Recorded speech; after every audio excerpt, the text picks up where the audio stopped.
Hello दोस्तों, crack UP board exam YouTube channel में स्वागत है। आज मैं आपके लिए क्लास 12 का मोस्ट इम्पॉर्टेंट सामान्य हिंदी का क्वेश्चन पेपर लेके आई हूँ, जो कि आपके यूपी बोर्ड द्वारा जारी किया गया है।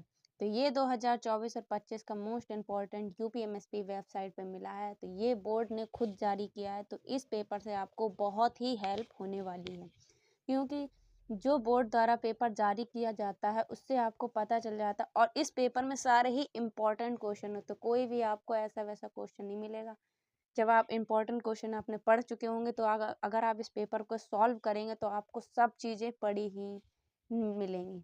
तो ये पेपर आपके लिए बहुत ही इम्पोर्टेंट है। 2025 में अगर आप यूपी बोर्ड एग्ज़ाम का पेपर देंगे तो इस पेपर से आपको 100% 10% इस पेपर में से क्वेश्चन आपके ज़रूर ही पूछे जाएंगे। और 10 क्या, इस पेपर से आपको 20% मिलेंगे। इस बात की हम 100% गारंटी देते हैं। और आराम से आप 95 प्लस हिंदी में स्कोर कर लेंगे। 95 प्लस स्कोर हिंदी में करना बहुत ही आसान है। मेरे खुद 96 मार्क्स थे इंटर में, 96 मार्क्स थे हिंदी में। तो आप भी आराम से 95 प्लस स्कोर कर सकेंगे। तो अगर चैनल पर नए हैं तो प्लीज़ चैनल को सब्सक्राइब कर लीजिए और वीडियो को एंड तक ज़रूर देखिए। ऐसे ही मैं आपके लिए रोज़ वीडियो लेके आती रहूँगी। इसके बाद आपको एक और यूपीएमएसपी के जितने पाँचों सब्जेक्ट हैं सभी के हम पेपर आपको इस पर ज़रूर लेके आएंगे। तो इसलिए नोटिफिकेशन बेल को ऑन कर लीजिए और वीडियो को अपने फ्रेंड के साथ शेयर कर दीजिए। चलिए वीडियो को स्टार्ट करते हैं। ठीक है, तो ये पेपर आपका 2025 के लिए बहुत ही इंपॉर्टेंट होने वाला। 3 घंटे 15 मिनट और 100 नंबर का ये पेपर। ये सब छोड़िए और खंड का से स्टार्ट करते हैं। ठीक है, प्रश्न एक का। ठीक है, तो पहले का क्या है? शिक्षा का उद्देश्य निबंध के लेखक हैं। ये आपको 100% पता होगा। अगर आपको इसका आंसर पता है तो कमेंट बॉक्स में आप इसका आंसर दे सकते हैं। तो शिक्षा का उद्देश्य निबंध के लेखक कौन है? भारतेंदु हरीशचंद्र, संपूर्णानंद या मोहन राकेश या रामकृष्ण दास। तो इसका करेक्ट आंसर होगा संपूर्णानंद। कौन सा होगा इसका करेक्ट आंसर? इसका करेक्ट आंसर होगा संपूर्णानंद। शिक्षा का उद्देश्य जो निबंध लिखा है वो किन्होंने लिखा है? संपूर्णानंद ने लिखा है। ठीक है, उसके बाद पहले का खा, लल्लू लाल की रचना। हर साल ये बहुविकल्पी मोस्ट इम्पॉर्टेंट है। 20 बहुविकल्पी, अगर आप ये 20 बहुविकल्पी पढ़ लेते और 2024 में जो 10 आप जे 20 मतलब 2024 और जो पेपर आपका यूपीएमएसपी वाला है, अगर ये 20 बहुविकल्पी पढ़ लेते हैं आपके लिए बहुत ही इम्पोर्टेंट होने वाला है यूपी बोर्ड एग्जाम में। अगर इन 20 बहुविकल्पी को पढ़ लेंगे तो आपके 100% गारंटी के साथ कहते हैं 5 से 6 बहुविकल्पी इन्हीं में से फंसेंगे। तो इसलिए जो हम आपको बता रहे हैं आप उसको पढ़ते रहिए और आराम से आप 95 प्लस स्कोर कर लेंगे, क्योंकि ये मोस्ट इम्पॉर्टेंट आपका पेपर। इसको घर पे बैठ के सॉल्व कीजिए, आपको पता चल जाएगा कि आप कितने इसमें मार्क्स ला सकते हैं। ठीक है, तो इसको घर पे बैठ के ज़रूर से सॉल्व कीजिएगा। इसकी पीडीएफ अगर आपको चाहिए तो लिंक, टेलीग्राम चैनल की लिंक डिस्क्रिप्शन बॉक्स में है, जाके इसको ज्वाइन कर लीजिए। ये पीडीएफ हम आपको वहाँ पे अपलोड कर देंगे। ठीक है, तो लल्लू लाल की रचना क्या है? सुख सागर या प्रेम सागर या परीक्षा गुरु या रानी केतकी की कहानी। तो इसका करेक्ट आंसर क्या होगा? सेकंड, प्रेम सागर। क्या होगा इसका करेक्ट आंसर? प्रेम सागर। जी किसकी है? लल्लू लाल की जो रचना है वो किसकी है? प्रेम सागर की। ठीक है, उसके बाद गा, पर्दा कहानी के लेखक हैं। पर्दा कहानी के कौन लेखक हैं? तो पहला है प्रेमचंद, जयशंकर प्रसाद, अमरकांत या यशपाल। तो इसका करेक्ट आंसर होगा यशपाल। इसका करेक्ट आंसर क्या होगा? यशपाल। तो पर्दा कहानी के लेखक कौन है? यशपाल जी। ठीक है, उसके बाद है गा, आवारा मसीहा के रचनाकार कौन है? जो आवारा मसीहा है उसके रचनाकार कौन है? विष्णु प्रभाकर, राम वृक्ष बेनीपुरी या राहुल संकीर्तन या रंगे राघव। तो इसका करेक्ट आंसर क्या होगा? फर्स्ट, विष्णु प्रभाकर। आवारा मसीहा है जो इसके कौन है रचनाकार? विष्णु प्रभाकर। ये जो आपको एमसीक्यू भी है तक हमने 4 पढ़ाई, ये चारों 100% रिपीटेड क्वेश्चन है। बार बार यही क्वेश्चन पूछे जाते हैं कि पर्दा कहानी के लेखक कौन है, आवारा मसीहा के रचनाकार। ये क्वेश्चन आपको रिपीटेड मिलते हैं। तो इस क्वेश्चन को आप जरूर से जरूर इस पेपर को 100% तैयार कर लीजिए। ये पेपर आपके लिए बहुत ही हेल्पफुल होने वाला है। सिर्फ अब हम आपको 20% भी नहीं, क्योंकि पिछली बार जो पेपर मिला था वो आपकी यूपीएमएसपी ऑफिशियल वेबसाइट से बहुत मैच हो रहा था। तो इसलिए ये 50% आपका पेपर इसी पेपर से मिलके बनेगा। तो इस पेपर को 100% आप ज़रूर से ज़रूर तैयार कर लीजिए।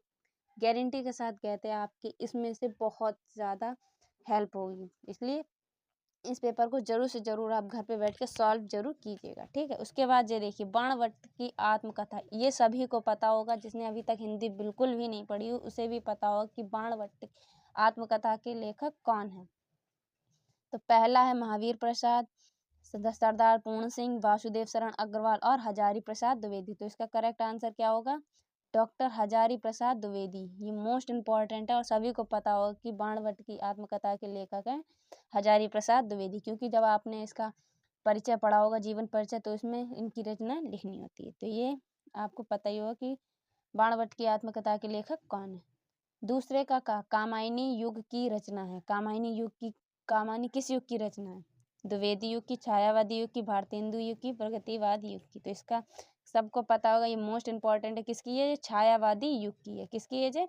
छायावादी युग की, ठीक है। निम्नलिखित कवियों में से प्रगतिवादी युग का है। प्रगतिवादी युग के कौन है? अग्रदास, तुलसीदास, नंददास या रामधारी सिंह दिनकर। तो इसका करेक्ट आंसर क्या होगा? रामधारी सिंह दिनकर प्रगतिवादी युग के लेखक हैं, याद रखिएगा। तार सप्तक का प्रकाशन, और इस प्रकार जैसे तार सप्तक का प्रथम प्रकाशन कब हुआ, द्वितीय प्रकाशन कब हुआ और तृतीय प्रकाशन, इन तीन में से आपका तीन ये क्वेश्चन होते हैं जिसमें प्रकाशन जरूर पूछा है कि तार सप्तक का प्रथम प्रकाशन कब हुआ, द्वितीय प्रकाशन कब हुआ और तृतीय प्रकाशन। ये तीन क्वेश्चन आपके 7 सेट में किसी न किसी सेट में तार सप्तक से रिलेटेड आपको एक MCQ 100% गारंटी के साथ कहते हैं मिलेगा ही मिलेगा। 7 सेट में आपको तार सप्तक से रिलेटेड क्वेश्चन किसी ना किसी सेट में मिलेगा ही। तो मैं इसलिए आपके लिए मोस्ट इंपॉर्टेंट वीडियो लेके आती रहती हूँ और अच्छी अपडेट के साथ आपको वीडियो प्रोवाइड करती हूँ। जो आपको क्वेश्चन नहीं मिल रहा है, जो भी टॉपिक आपको चाहिए, तो कमेंट बॉक्स में बताइए, मैं आपको उस पर फुल वीडियो लेके आई हूँ, फुल डिटेल्स में, ठीक है। तो इसका करेक्ट आंसर क्या होगा? पहला 1941 में, 1943 में, 1954 में, 1947 में। तो इसका करेक्ट आंसर क्या होगा? इसका करेक्ट आंसर होगा सेकंड, 1943 ईस्वी में तार सप्तक का प्रकाशन हुआ था, ठीक है। उसके बाद द्विवेदी युग की रचना नहीं है। द्विवेदी युग की रचना नहीं है। तो प्रिय प्रवास, साकेत, भारत भारती और कामायनी। अब ये तो बहुत ही इजी है। इसमें क्या कहा गया था? कामायनी किस युग की रचना है? तो किस युग की रचना है कामायनी? कामायनी छायावादी युग की रचना है। तो इसमें तो ये तो गलती हो, तो इसका करेक्ट आंसर क्या होगा? कामायनी। कामायनी तो किसकी है? छायावादी युग की रचना है, ठीक है। तो इसका करेक्ट आंसर क्या होगा? 4, Kamayani is the correct answer. उसके बाद है अड़ा, अष्टछाप के कवियों का संबंध भक्ति काल की। इसका क्या होगा आंसर? पहला राम भक्ति शाखा से, ज्ञानाश्रय शाखा से, प्रेमाश्रय शाखा से, कृष्ण भक्ति शाखा से। तो इसका करेक्ट आंसर होगा कृष्ण भक्ति शाखा से। अष्टछाप के कवियों का संबंध किससे था? कृष्ण भक्ति की शाखा से। तो ये थे आपके 10 मोस्ट इम्पॉर्टेंट बहुविकल्पी जो आपके रिपीटेड क्वेश्चन है। इसमें ऐसा कोई क्वेश्चन नहीं है जो आपको नहीं आता होगा। कमेंट बॉक्स में बताइए 10 बहुविकल्पी किसे आते हैं। जिसको भी 10 बहुविकल्पी MCQ आपको अगर 10 आते तो कमेंट बॉक्स में बताओ किस किस को ये 10 हो 10 आपको बहुविकल्पी आते हैं। कमेंट बॉक्स में बताओ। जिसे 9 आते हैं वो भी अच्छी तैयारी जिसकी चल रही है, और जिसे 10 आते हैं उसकी भी बढ़िया, उसकी तो बढ़िया चली रही है, ठीक है। तो आप लोग कमेंट बॉक्स में बताओ किसे कितने कितने बहुविकल्पी आते थे। उसके बाद है प्रश्न तीसरा, दिए गए गद्यांश पर आधारित निम्नलिखित प्रश्नों के उत्तर दीजिए, ठीक है। इसमें आपको गद्यांश दिए जाएंगे 2, उसमें से आपको एक करना होगा जो कि आपको जो अच्छे से आता हो। और ये आपको जो गद्यांश भी दिए हैं ये मोस्ट इम्पॉर्टेंट गद्यांश है। आपको इन दोनों गद्यांशों को तैयार करना होगा। आपको जो अथवा में दे रखा है ये, इस पेपर को आपको पूरा ही तैयार कर लेना। मोस्ट इम्पॉर्टेंट ये पेपर 100% गारंटेड ये पेपर है। तो इसको आप ज़रूर से ज़रूर तैयार कर लेना। इसमें आपके कम से कम 30 से 40 नंबर आपकी यूपी बोर्ड में पक्के हो जाएंगे इसी पेपर से, ठीक है। उसके बाद है धरती माँ की कोख में जो अमूल्य निधियाँ भरी हुई हैं जिनके कारण वह वसुंधरा कहलाती हैं, उससे कौन परिचित ना होना चाहेगा। लाखों करोड़ों वर्षों से अनेक प्रकार की धातुओं को पृथ्वी के गर्भ में भूषण मिला। दिन रात बहने वाली नदियों ने पहाड़ को पीस पीस कर अगणित प्रकार की मिट्टियों से पृथ्वी के देह को सजाया। हमारी भावी अर्थ भावी आर्थिक अभ्युदय के लिए इन सब की जांच पड़ताल अत्यंत आवश्यक है। तो ये बहुत ही इम्पोर्टेंट है धरती माँ वाला, ये आपकी यूपी बोर्ड एग्जाम में पूछा ही जाता है, क्योंकि जब हमने 7 सेट देखे तो उसमें 2 सेट में ये धरती माँ वाला आपका था, और यही था, खाली यही था, ये मोस्ट इम्पॉर्टेंट है, ये बहुत बार पूछा जाता है। तो इसमें क्या करना है, पहला आपको करना है 5 क्वेश्चन दे रखे होते 2-2 मार्क्स के, और दोनों सब पाँचों को आपको अच्छे से लिखना है। पहले संदर्भ सहित व्याख्या करनी है, पहले संदर्भ की आपको बताना है कि संदर्भ लिखिए, ठीक है। इसमें आपको पाठ का लेखा किस चैप्टर से ली गई, मतलब ठीक है, तो ये सब आपको बताना है। उसके बाद धरती वसुंधरा क्यों कहलाती है, इसमें जो लिखा है कि धरती वसुंधरा क्यों कहलाती, तो इसमें आपको ये बताना है। और इसमें रेखांकित अंश की व्याख्या करना, और इसको आप बढ़ा चढ़ा के ज़्यादा पेजों को जो पूछा जाए बस वही लिखना है। इसमें क्या बताया कि धरती वसुंधरा क्यों कहलाती, जो आपको इसमें दिख रहा हो कि धरती वसुंधरा क्यों कहलाती है, वही आपको लिखना है, ठीक है। उसमें रेखांकित अंश की व्याख्या करनी, जो आपको जो अंडरलाइन दिख रही है इसकी ही सिर्फ व्याख्या करनी है। उसके बाद लिखा है पृथ्वी की देह को किसने सजाया है, तो पृथ्वी की देह को किसने सजाया है, ये आपको लिखना। भावी आर्थिक अभ्युदय हेतु हमें क्या करना चाहिए, क्या करना चाहिए, इसमें लिखा है सब, इन सब की जांच पड़ताल करें। जो अब जब आप ये पढ़ेंगे तो आपको आराम से ये गद्यांश समझ में आ जाए, बहुत ही ईजी। आप बस एक बार इसको पढ़ लीजिए, याद मतलब एक बार 2 से 3 बार अगर आप पढ़ लेते तो आपको ये याद हो जाएगा। उसके बाद अथवा में जो है देखते हैं अथवा में कौन सा, ये भी मोस्ट इम्पॉर्टेंट अशोक के फूल से चैप्टर से लिया गया है। अशोक का फूल उस मस्त में हंस हंस रहा था, पुराने चित्त से इसे देखने वाला उदास होता है, वह अपनी पीड़ पंडित को समझाया। ये बहुत ही इम्पोर्टेंट है, ये भी। अब इसको अगर आप रीडिंग करेंगे तो आपको ये भी समझ में आ जाएगा, ठीक है। इसमें भी आपको 5 क्वेश्चन दिए जाएंगे, संदर्भ की व्याख्या करना और रेखांकित अंश की व्याख्या करना। लेखक क्यों कहता था कि उदास होना बेकार है, ठीक है। और गद्यांश का भाव स्पष्ट करें और भाषा शैली की विशेषताएं लिखिए, ठीक है। उसके बाद आपको एक पद्यांश पर आधारित क्वेश्चन मिलेगा, वो भी आपका 10 मार्क्स का है। तो दुर्बलता का हीन चिन्ह विशेष शपथ है, पर अबला जन के लिए कौन सा पथ है, तो ये भी बहुत ही इंपॉर्टेंट। इसमें भी 5 क्वेश्चन दिए जाएंगे। पहले संदर्भ की व्याख्या करना है, संदर्भ लिखना है, फिर उसकी रेखांकित अंश की व्याख्या, फिर करके पहाड़ सा पाप मनो रहो जाऊं राय भर अनुताप ना करियो पाई, पंक्तियों में से कौन सा अलंकार इसमें है वो बताना है। सिर्फ अलंकार लिखना है, ज़्यादा आपको बढ़ा चढ़ा के नहीं लिखना, ठीक है। उसके बाद भाव का स्पष्ट कीजिए, पद्यांश के भाव का स्पष्ट कीजिए, भाषा की विशेषताएं बताइए। अथवा में आपको एक और दे रखा, लज्जाशीला पथिक महिला जो कहीं दृष्टि आए, तो ये भी मोस्ट इम्पोर्टेंट। इसको आप अगर पढ़ेंगे तो इसमें भी वही 5 क्वेश्चन दे रखेंगे। पहले संदर्भ की व्याख्या करना है, फिर रेखांकित अंश की व्याख्या, फिर राधा लज्जाशील पथिक महिला के विषय में क्या कहना चाहती हैं, और इसमें ये बताना कि होठों की औ कमल मुख में अलंकार क्या है, तो इसमें आपको ये बतानी है, ठीक है। उसके बाद लिखा है जलद और कृषिका लल नाम का अर्थ बताइए, ठीक है। उसके बाद आपको मिलेंगे लेखक के परिचय और कवि के परिचय, जो कि ये अभी आपको हम बता रहे हैं कि इसमें से कौन कौन मोस्ट इम्पोर्टेंट जो हर साल यूपी बोर्ड में पूछे जाते हैं, ठीक है। तो 5 नंबर का ये भी होता है। और अधिकतम शब्द सीमा 80 शब्द की होती है। 80 शब्द मतलब आप एक पेज में यूपी बोर्ड में जो आपको कॉपी मिलती है उसमें सिर्फ और सिर्फ एक पेज का ही आपको लिखना हो, ये नहीं आप दूसरा पेज मार करते जाए, क्योंकि हिंदी में टाइम मैटर करता है। जितना आपके पास समय हो उस हिसाब से आपको लिखना हो। तो सिर्फ और सिर्फ एक पेज में आपको सारी डिटेल, इसमें सारी जो भी इनके रिलेटेड जानकारी है वो सब इसमें लिख देनी है, ठीक है। तो पहला क्या है, पहला है आचार्य हजारी प्रसाद द्विवेदी, एपीजे अब्दुल कलाम और वासुदेव शरण अग्रवाल मिश्र। तो इसमें से ये तीनों ही मोस्ट इम्पॉर्टेंट हैं, बट ये दोनों भी बहुत ही इम्पोर्टेंट, हर किसी सेट में आपको इन दोनों में से एक ना, हर किसी सेट में ये दोनों ही कभी कभी एक साथ मिल जाते। तो ये क्या है मोस्ट इम्पॉर्टेंट, एक आचार्य प्रसाद द्विवेदी और वासुदेव शरण अग्रवाल मिश्र। अगर आप ये 2 तैयार कर लेते हैं 100% गारंटी, इन 2 के अलावा आपको कोई नहीं पढ़ना है। अगर अभी तक जिन्होंने हिंदी बिल्कुल नहीं पढ़ी, सिर्फ ये 2 पढ़ लें, उसके अलावा आपको कोई नहीं पढ़ना। 2 पढ़ लेंगे तो एक आपको एग्जाम में मिल ही जाएगा, ठीक है। उसके बाद है कवि का साहित्यिक परिचय देते हुए उनकी प्रमुख कृतियों पर प्रकाश डालिए। मैथिली शरण गुप्त और सुमित्रानंदन पंत और रामधारी सिंह दिनकर, तो ये भी मोस्ट इम्पॉर्टेंट। और एक आपका जयशंकर प्रसाद, वो भी इम्पॉर्टेंट है। तो इसमें आपको 3 से 4 तैयार कर लेने, एक मैथिली शरण गुप्त और सुमित्रानंदन पंत, रामधारी सिंह दिनकर, और एक आपको जयशंकर प्रसाद का तैयार कर लेना, क्योंकि वो भी आपके यूपी बोर्ड एग्जाम में इम्पोर्टेंट माना गया है, ठीक है। उसके बाद पंचलाइट अथवा बहादुर अथवा पंचलाइट की कहानी, इसमें भी अथवा देखो हमने आपको ये पंचलाइट और बहादुर दोनों की कहानी का उद्देश्य हमने करा दिया। तो अगर आपने वो वीडियोस नहीं देखी हैं तो लिंक डिस्क्रिप्शन बॉक्स में जाके देख लीजिए, आपको फुल 5 नंबर सिर्फ सुन के ही पक्के हो जाएंगे।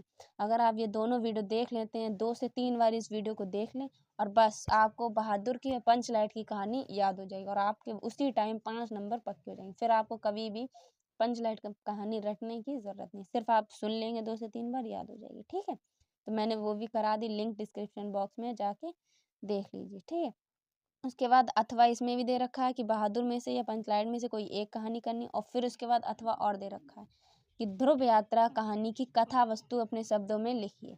तो इन दोनों में से कोई एक लिख सकते हैं और या इन में से कोई एक लिख सकते हैं। ठीक है, तो आप कोई पंचलाइट या बहादुर में से कोई एक आती है वो लिख दीजिए। उसके बाद प्रश्न आपका 7 है। 7वां, स्वपठित खंड काव्य के आधार पर किसी एक खंड के प्रश्न का उत्तर दीजिए और अधिकतम सीमा कितनी है? 80 शब्दों की। तो आपके जो भी स्टेट का हो, श्रवण कुमार वाला हो या तो रश्मि रथी वाला हो या त्यागपति वाला हो या मुक्त यज्ञ वाला हो या जो भी आपके उसका हो तो वो आपको लिख देना हो। ठीक है, उसके बाद है आपका दिए गए संस्कृत गद्यांशों में से किसी एक संदर्भ हिंदी में अनुवाद कीजिए। तो इसमें आपको एक गद्यांश दे रखी होगी, जो भी संस्कृत में आपको हिंदी अनुवाद करना होगा। जो संस्कृत एक दे रखी होगी गद्यांश वाली, तो आपको उसमें हिंदी लिखना। और इसमें से ये मोस्ट इम्पॉर्टेंट है, महामना विद्वान वाला जो मोस्ट इम्पॉर्टेंट 100% गारंटी है, यूपी बोर्ड में 3 सेटों में पूछा ही जाएगा। ठीक है, उसके बाद अथवा में दे रखा हंस राजा वाला, तो हंस राजा वाला आपको करना, जो भी आपको आता हो वो भी आप कर लेना। ये भी आपके 7 नंबर पक्के करता है। पहले आपको इसके संदर्भ लिखना है जो 2 नंबर आपके पक्के करवाएगा, फिर उसके बाद इसकी हिंदी लिखना जो आपको 5 नंबर दे के जाएगी। आपकी हिंदी में राइटिंग मैटर करती है और स्पीड मैटर करती है। अगर आप राइटिंग अच्छी लिख रहे हैं स्पीड के साथ तो आपको 100% कोई भी नहीं रोक पाएगा 80+ स्कोर करने से। और आपको अच्छे से लिखना हो, जैसे आपको कोई भी, जैसे जिस चैप्टर से ली गई उसको आपको ब्लैक पेन से बीच में लिखना है।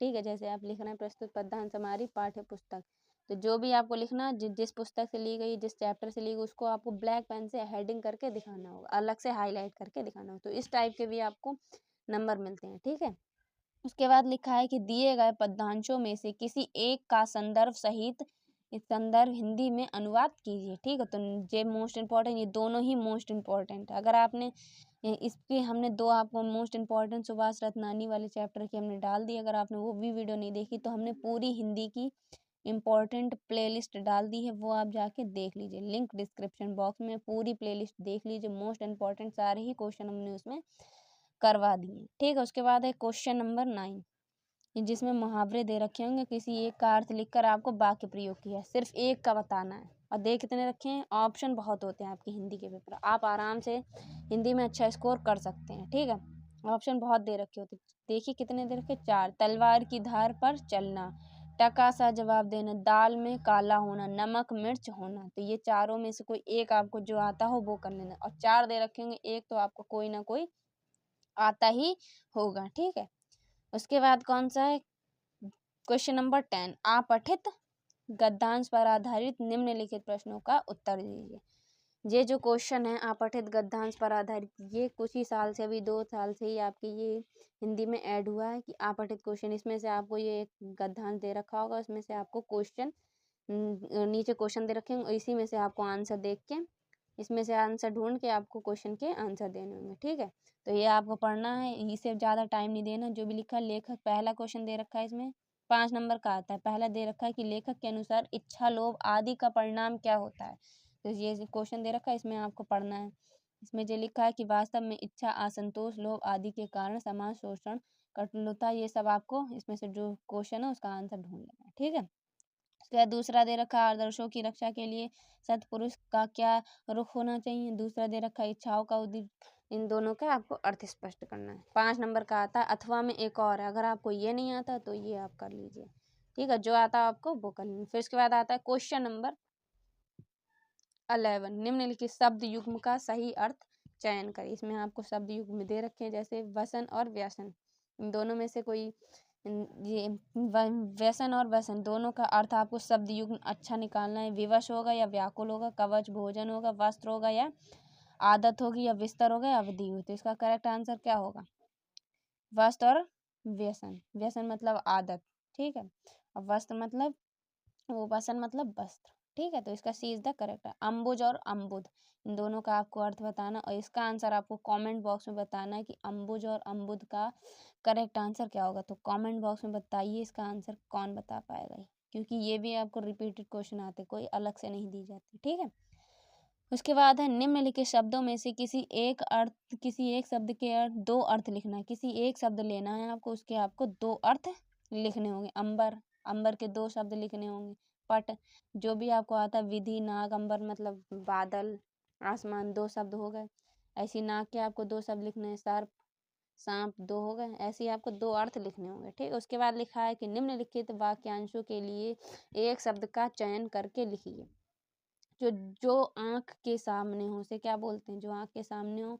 नेत्र सम्मुख, प्रत्यक्ष, आँखों के आगे या प्रत्येक आँख। तो इसमें आपको आंसर करेक्ट बताना और इन दोनों को आपको किस में बताना, कमेंट बॉक्स में दोनों के आंसर बताने हैं। आपका टेस्ट है ये, देखते हैं आप लोगों की कितनी तैयारी होती है। जानने की इच्छा रखने वाला, जानकार, ज्ञानी, जिज्ञासु, बुद्धिमान। बहुत ही इजी है, अगर आपको ये भी नहीं बता पाए समझो आपकी तैयारी नहीं, तो इसलिए पढ़ाई पे ध्यान दीजिए। और इसका कमेंट में आंसर जो सही बताएगा उसी की तैयारी बढ़िया चलेगी। उसके बाद है 11 का गा, निम्नलिखित में से किसी दो वाक्यों को शुद्ध करके लिखना है। तुम तो कुर्सी पर बैठे हैं, इसका उसको आपको शुद्ध बनाना है।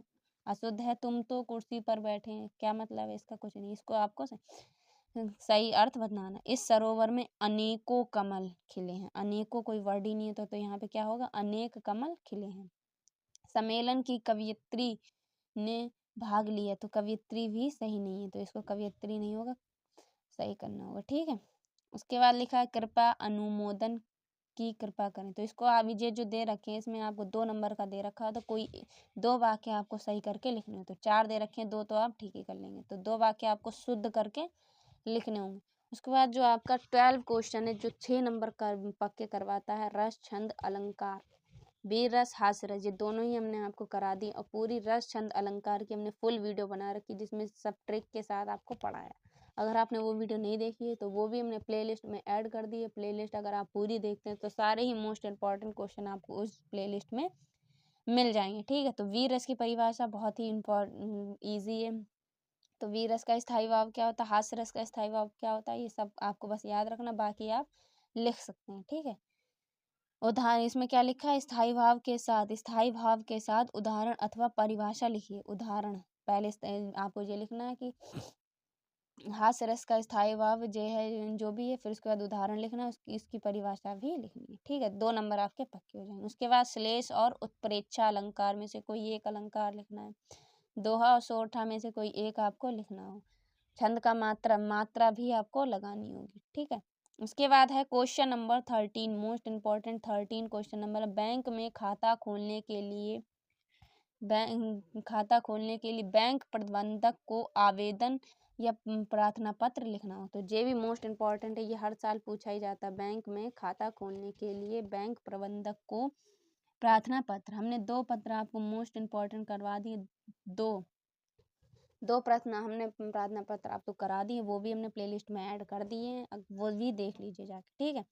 और अथवा में दे रखा, शहर में पहली संक्रामक बीमारी की तरफ जिला अधिकारी का ध्यान आकर्षित करने के लिए आवेदन पत्र या प्रार्थना पत्र। मोस्ट इंपॉर्टेंट है ये दोनों, इन दोनों पत्रों को आप तैयार कर लीजिए। और जो 2 हमने करवाए हैं वो भी मोस्ट इंपॉर्टेंट। अगर आप ये 4 पत्र पढ़ लेते तो इन 4 में से ही आपकी यूपी बोर्ड एग्जाम में पूछा जाएगा, ठीक है। उसके बाद है क्वेश्चन नंबर 14, निम्नलिखित विषयों में से किसी एक पर अपनी भाषा शैली में निबंध लिखना है। इसमें क्या लिखा अपनी भाषा शैली में, तो आपने शब्दों में बना के लिख दी। एक बार जैसे देश में बेरोजगारी की समस्या है, 9 नंबर का दे रखा, तो 9 नंबर है, आपको 9 हेडिंग तो बनानी होगी, जरूरी नहीं 9 हेडिंग खूब बड़ी बड़ी बना दी। जैसे प्रस्तावना पहले डाली, उसमें आपको प्रस्तावना में समझाना कि ये इसके कारण है, बेरोजगारी के बारे में आपको बता देना, फिर उसके बाद डाल देना नीचे हेडिंग बेरोजगारी का अर्थ। तो बेरोजगारी का अर्थ डालने के बाद बेरोजगारी का समस्या, फिर उसके बाद समाधान, ये ऐसी 9 हेडिंग आपको बना के लिख देना, तो आपको फुल 9 नंबर मिल जाएंगे, ठीक है। तो इसमें से कौन कौन से इंपॉर्टेंट है, एक तो आपका देश व देश में बेरोजगारी की समस्या, आतंकवादी की समस्या और समाधान, वृक्षारोपण का महत्व, विद्यार्थी और राजनीति, देश की समृद्धि विकास में समाचार पत्रों की भूमिका। ये मोस्ट इम्पॉर्टेंट है, ये 3 तो मोस्ट इम्पॉर्टेंट है, ये 30 most important top most important question है, तो इसको आपको तैयार करना है। और हमने आपको निबंध भी करवा दिए हैं। अगर आप वो प्लेलिस्ट देख लेते हैं तो 100% गारंटी के साथ कहते हैं 20 से 25 नंबर आपको उस प्लेलिस्ट से कंप्लीट हो जाएंगे। तो जल्दी से ज़्यादा उस प्लेलिस्ट को देख लीजिए, पूरी प्लेलिस्ट तो आपको देखनी है। तो उस पूरी प्लेलिस्ट को आपको एक बार देख लेना है, पढ़ लेना है, इसको वीडियो लगा के स्टार्ट कर लेना, ईयरफोन से आप सुन ले सारी, तो आपको अंदाज़ा लग जाए कि कितने मोस्ट इम्पॉर्टेंट हमने उसमें करवाए हैं। तो इससे भी आपके बहुत नंबर पक्के होने वाले हैं। और जो पेपर है ये आपका, ये पेपर अगर आपको चाहिए तो टेलीग्राम चैनल ज्वाइन कर लीजिए, लिंक डिस्क्रिप्शन बॉक्स में, हम ये पेपर आपको वहाँ पे अपलोड कर देंगे। जिसको ये पेपर चाहिए तो वो कमेंट बॉक्स में बता दीजिए कि ये पेपर मुझे चाहिए, तो हम ये पेपर आपको टेलीग्राम चैनल पर अपलोड करवा देंगे। तो चलिए मिलते हैं हम आपसे एक विज्ञान का मॉडल पेपर लेके आए हैं, जो कि आपके यूपी बोर्ड द्वारा जारी किया गया है। ये पेपर आपकी यूपीएमएससी ऑफिशियल वेबसाइट पर जारी किया गया, तो ये मोस्ट इम्पॉर्टेंट होता है आपके यूपी बोर्ड एग्जाम के लिए। तो ये 2025 के लिए बहुत ही इम्पोर्टेंट पेपर है। और ये जो बायोलॉजी का पेपर अगर आप तैयार कर लेते हैं, 100% गारंटी है, इसमें सारे ही मोस्ट इम्पॉर्टेंट क्वेश्चन आपको दे रखे हैं। तो इस पेपर को आपको जरूर से जरूर तैयार करना है, मोस्ट इम्पॉर्टेंट पेपर है। इसी टाइप का पेपर आपके यूपी बोर्ड एग्जाम 2025 में पूछा जाएगा। इसी टाइप से इस टाइप के ही क्वेश्चन आएंगे, और इस पेपर से 20% आपको क्वेश्चन यूपी बोर्ड 2025 में मिल जाएंगे। तो इसलिए इस पेपर को जरूर सॉल्व कीजिएगा घर पे बैठ के। तो चलिए वीडियो को स्टार्ट करते हैं। वीडियो पे अगर नए हैं तो प्लीज़ चैनल को सब्सक्राइब कर लीजिए और वीडियो को लाइक कीजिए। तो चलिए वीडियो को स्टार्ट करते हैं। आपका जो बायोलॉजी का पेपर है ये होता है 70 मार्क्स का। 30 नंबर का आपका जो होता है वो प्रैक्टिकल होता है, तो 30 नंबर आपको उसमें मिलते हैं। ठीक है। और इसमें टाइमिंग कितनी दे रखी होती है? 3 घंटे 15 मिनट। तो 3 घंटे 15 मिनट। और अगर आपको 70 में से 65 प्लस स्कोर करना है तो इस पेपर को तैयार कर लीजिए। और 2025 का हमने आपको एक मॉडल सेट अपने करवाया था, अब उसको तैयार कर ले। अगर ये 2 पेपर तैयार कर लेते 100% इस दोनों पेपर से आपको बहुत हेल्प होने वाली। ठीक है। उसके बाद ये आपको निर्देश दे रखा होगा, 15 मिनट पढ़ लें, ये सब आप पढ़ लीजिए। अब स्टार्ट करते हैं पेपर। सही विकल्प चुनकर अपनी उत्तर पुस्तिका में लिखिए। तो 4 आपको बहुविकल्पीय दे रखे होते हैं। पहले पढ़ते हैं। निम्नलिखित में से कौन सा भाग पुष्प नर जनांग का प्रतिनिधित्व करता है? तो कौन कौन सा भाग है जो नर जनांग का प्रतिनिधित्व करता है? पुमंग, जयांग, गुरु बीजाणुधानी या परागकण? तो इसका करेक्ट आंसर क्या होगा? पुमंग। कौन करता है? पुमंग। और जयांग जो है वो स्त्री वो मादा जनन का प्रतिनिधित्व करता है। ठीक है। नर जनांग का पुमंग करता है और मादा का जयांग। ठीक है। उसके बाद है हाँ, मनुष्य में संतान का लिंग निर्धारण होता है। माँ के लिंग गुणसूत्र से, अंडाणु के माप से, शुक्राणु के माप से, पिता के लिंग गुणसूत्र से। तो किसका होगा? इसका करेक्ट आंसर होगा पिता के लिंग गुणसूत्र से। जो मनुष्य में संतान का लिंग निर्धारण होता है किससे होता है? पिता के गुणसूत्र से। ठीक है। हम जो मेल होते हैं उसमें एक्स वाई होते हैं, और जो फीमेल होती है उसमें एक्स होते हैं। तो किससे होता है लिंग निर्धारण? होता है एक्स वाई से, क्योंकि इनमें दोनों ही गुणसूत्र होते हैं। एक ऐसे होता है और एक वाई। जब एक एक्स वाई होता है उधर फीमेल में होता है ये, जब एक इसका मिलेगा तो एक लड़की होगी। अब जब इनका वाई और एक्स मिलेगा तो क्या होगा? लड़का। ठीक है। तो इस मनुष्य में संतान लिंग निर्धारण होता है किसके कारण? पिता के लिंग गुणसूत्र से। ठीक है। तो इसका करेक्ट आंसर होगा 4। उसके बाद है जेनेटिक इंजीनियरिंग का उपयोग होता है। जेनेटिक इंजीनियरिंग का उपयोग होता है किसमें होता है? जेनेटिक इंजीनियरिंग का चिकित्सा में, कृषि में, या इन दोनों में, या इनमें से किसी में भी नहीं। तो इसका किस में होता है? चिकित्सा में भी होता है जेनेटिक इंजीनियरिंग का उपयोग, और कृषि में भी। तो इन दोनों में करेक्ट आंसर क्या होगा? इन दोनों में। ठीक है। उसके बाद है निम्नलिखित में से किसे भारत में जैव विविधता का तप्त स्थल कहते हैं? तप्त स्थल को इंग्लिश में बोलते हैं हॉट स्पॉट। किसे तप्त स्थल समझा जाता है? तो किसे समझा जाता है? अरावली पर्वत, या पश्चिमी घाट, या पूर्वी घाट, या इंडिगो कॉर्निटिक मैदान? तो इसका करेक्ट आंसर हो गया पश्चिमी घाट। पश्चिमी घाट को तप्त स्थल समझा गया है। किसे समझा गया है? पश्चिमी घाट, third is the correct answer. उसके बाद आपके आते हैं अति लघु प्रश्न जो एक एक नंबर में आपसे पूछे जाते हैं। तो एक एक नंबर के क्वेश्चन आपको 5 दे रखे होंगे, 5 नंबर ये और प्लस 5 आपके MCQ क्वेश्चन, 10 नंबर के आपके एक एक नंबर के क्वेश्चन पूछे जाते हैं। ठीक है, तो पहला क्वेश्चन क्या है कि क्लाइनफिल्टर एवं टर्नर सिंड्रोम में गुणसूत्र की संख्या लिखिए।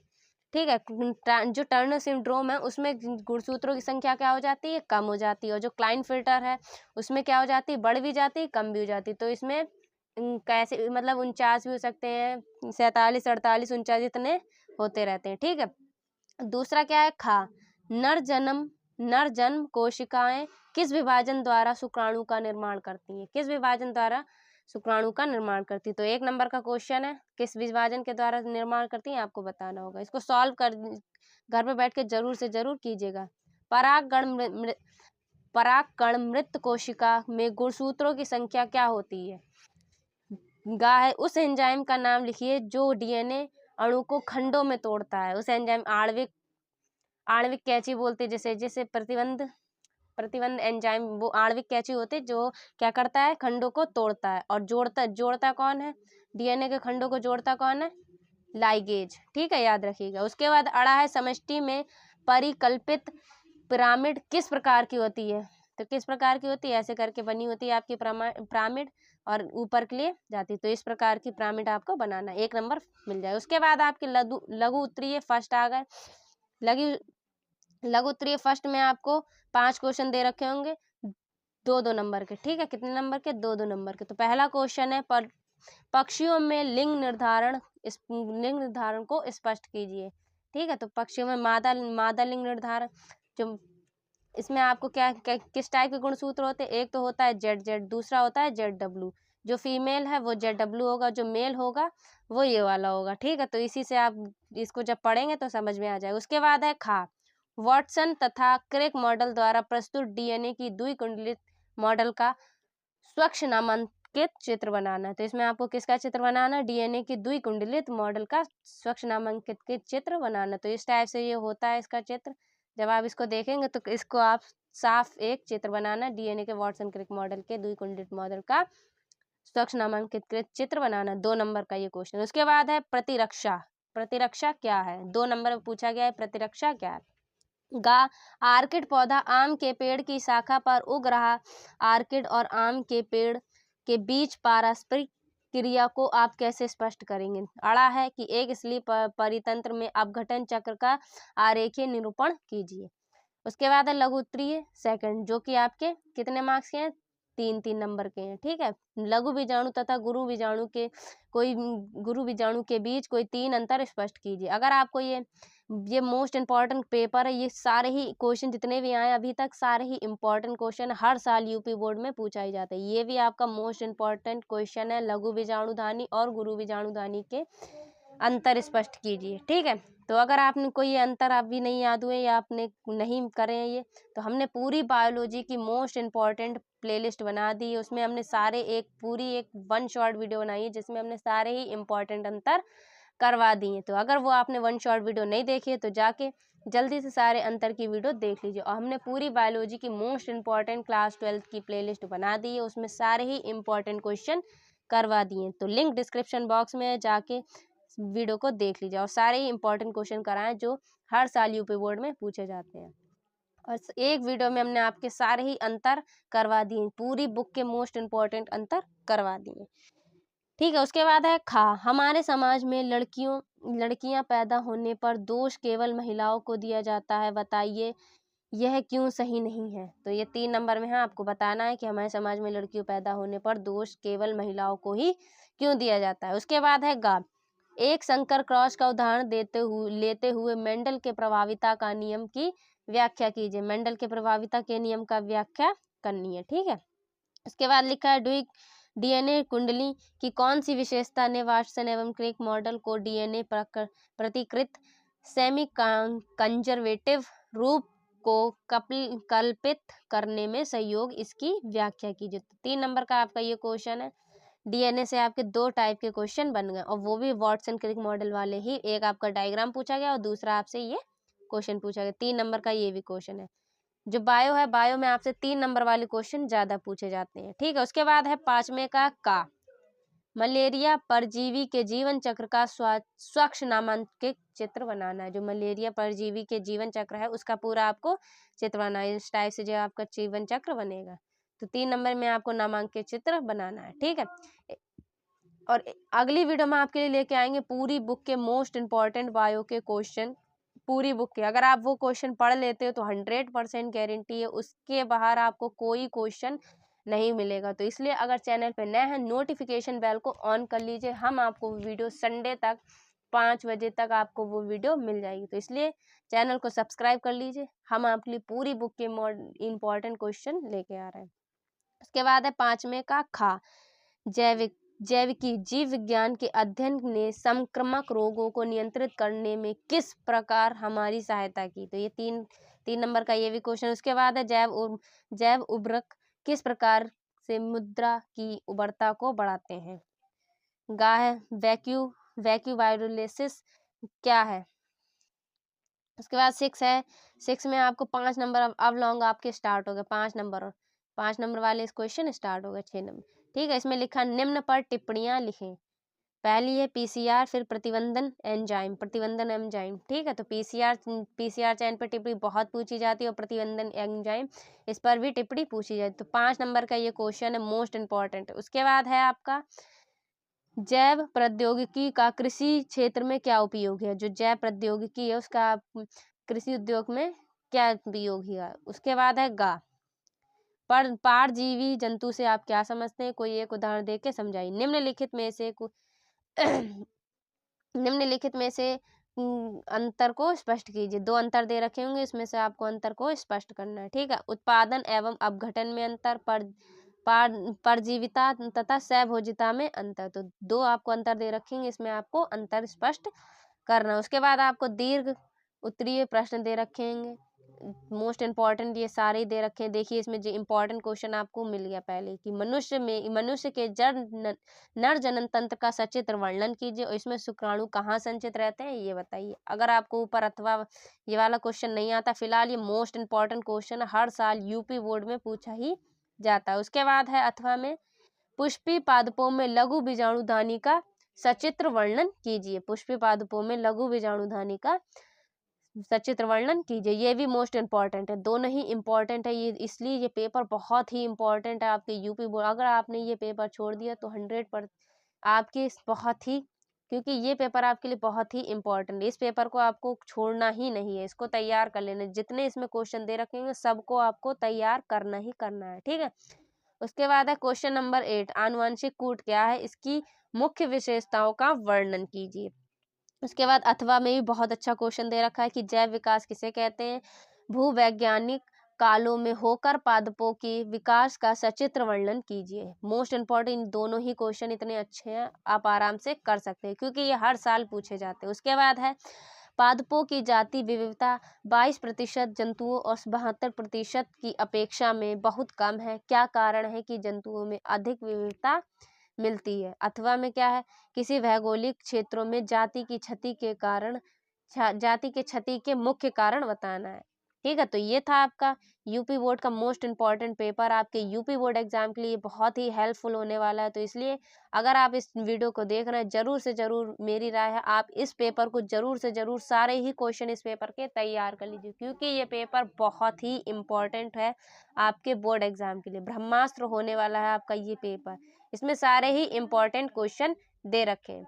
तो अगर आप जो कि आपके बोर्ड के द्वारा जारी किया गया, ये आपके यूपीएमएसपी वेबसाइट पर जारी किया गया। हमने आपके लिए हिंदी और बायो का ये पेपर डाल दिया। अब आपका इंग्लिश का ये मॉडल पेपर है, बहुत ही इम्पोर्टेंट होने वाला है आपके यूपी बोर्ड 2025 के लिए।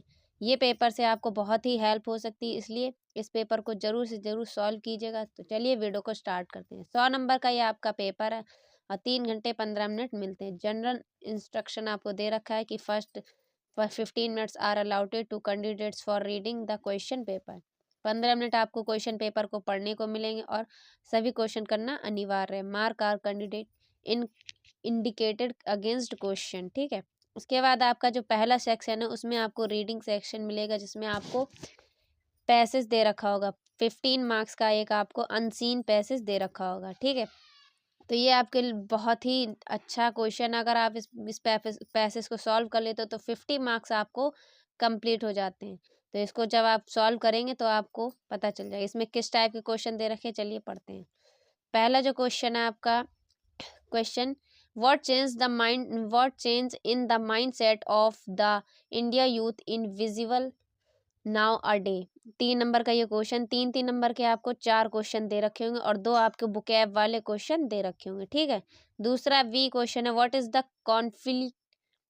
The conflict between the parents and children. उसके बाद सी क्वेश्चन दे रखा how has Indian culture affected our attitude. ठीक है, उसके बाद डी क्वेश्चन है कि what should we done to we bring the youth back to their cultural roots. तो जब आप इसको पैसेज को पढ़ेंगे तो इसमें आपको क्वेश्चंस मिल जाएंगे। ठीक है, इसमें पहला क्वेश्चन दे रखा है कि what change in the mindset of the India youth is visible now a day.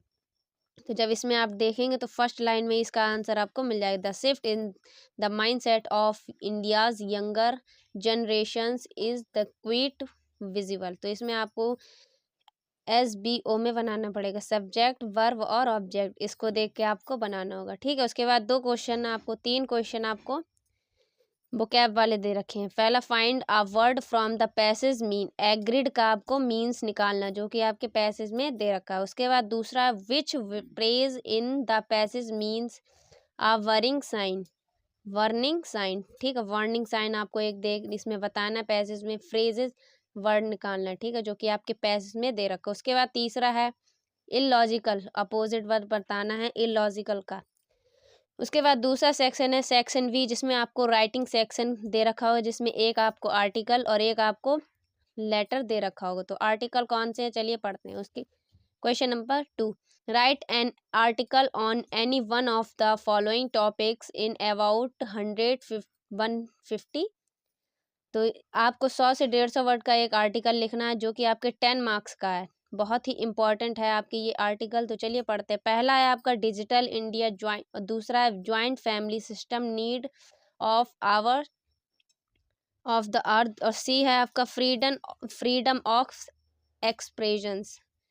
ठीक है, तो ये हैं आपके 3 डिजिटल इंडिया मोस्ट इंपॉर्टेंट, इस पे आपको जरूर पूछा जाएगा। तो ये तीनों ही इंपॉर्टेंट है, बट ये वाला मोस्ट इंपॉर्टेंट है डिजिटल इंडिया। क्वेश्चन नंबर 3, जिसमें लेटर दे रखा है, अगर आप इसमें से कोई आपको 3 आर्टिकल दे रखे हैं, इसमें से कोई एक आपको करना है, एक के आपको नंबर 10 मार्क्स मिल जाएंगे। उसके बाद है आपका लेटर, जिसमें 2 दे रखे हैं, उसमें से जो आपको आता है वो करना होगा।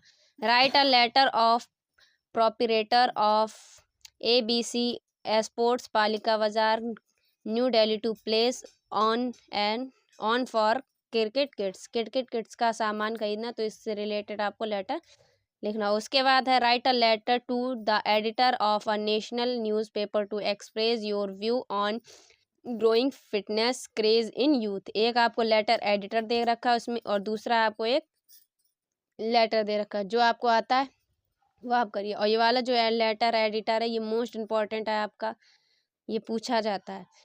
ठीक है, उसके बाद ग्रामर सेक्शन है, जिसमें आपके सिर्फ 5 MCQ क्वेश्चन दे रखे होते हैं 2 मार्क्स के, और आपके इस पेपर में कोई भी MCQ नहीं दे रखेंगे। सिर्फ 12th में आपके 5 MCQ आते हैं, वो भी आपके ग्रामर सेक्शन में आते हैं 2 मार्क्स का। ठीक है, तो पहला है choose the correct option to answer the following question.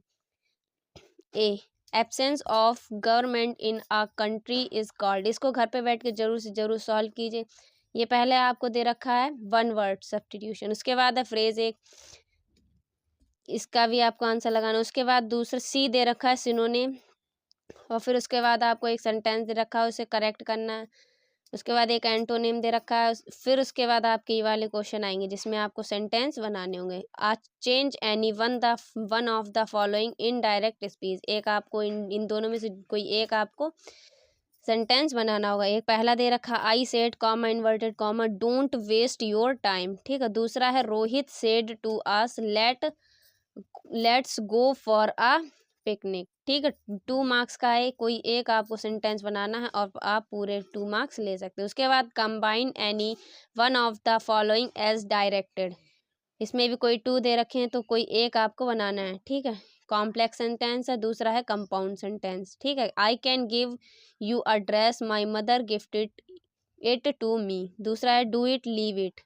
ठीक है, उसके बाद एक transform any one of the following as directed, passive voice दे रखा है, दूसरा कंपैरेटिव डिग्री दे रखी है। ठीक है, he has saved my life, दूसरा है this is the most effective remedy for this disease. फिर डी क्वेश्चन दे रखा है इसमें आपको एरर वाले सेंटेंस, इसमें एरर निकालनी है। ठीक है, correct any one of the following sentence, you are senior than me, तो इसमें आपको ठीक करना है कैटल्स आर ग्रेजिंग। फिर ई क्वेश्चन दे रखा है आपको, use any one of the following pairs of word in your own sentence to make the difference in their meaning clear. दो होमोफोन्स दे रखेंगे, उसमें से कोई एक आपको मीनिंग लिखनी है, उसके सेंटेंस भी बनाने होंगे। ठीक है, उसके बाद दे रखा है question number 6, translate the following passage in English.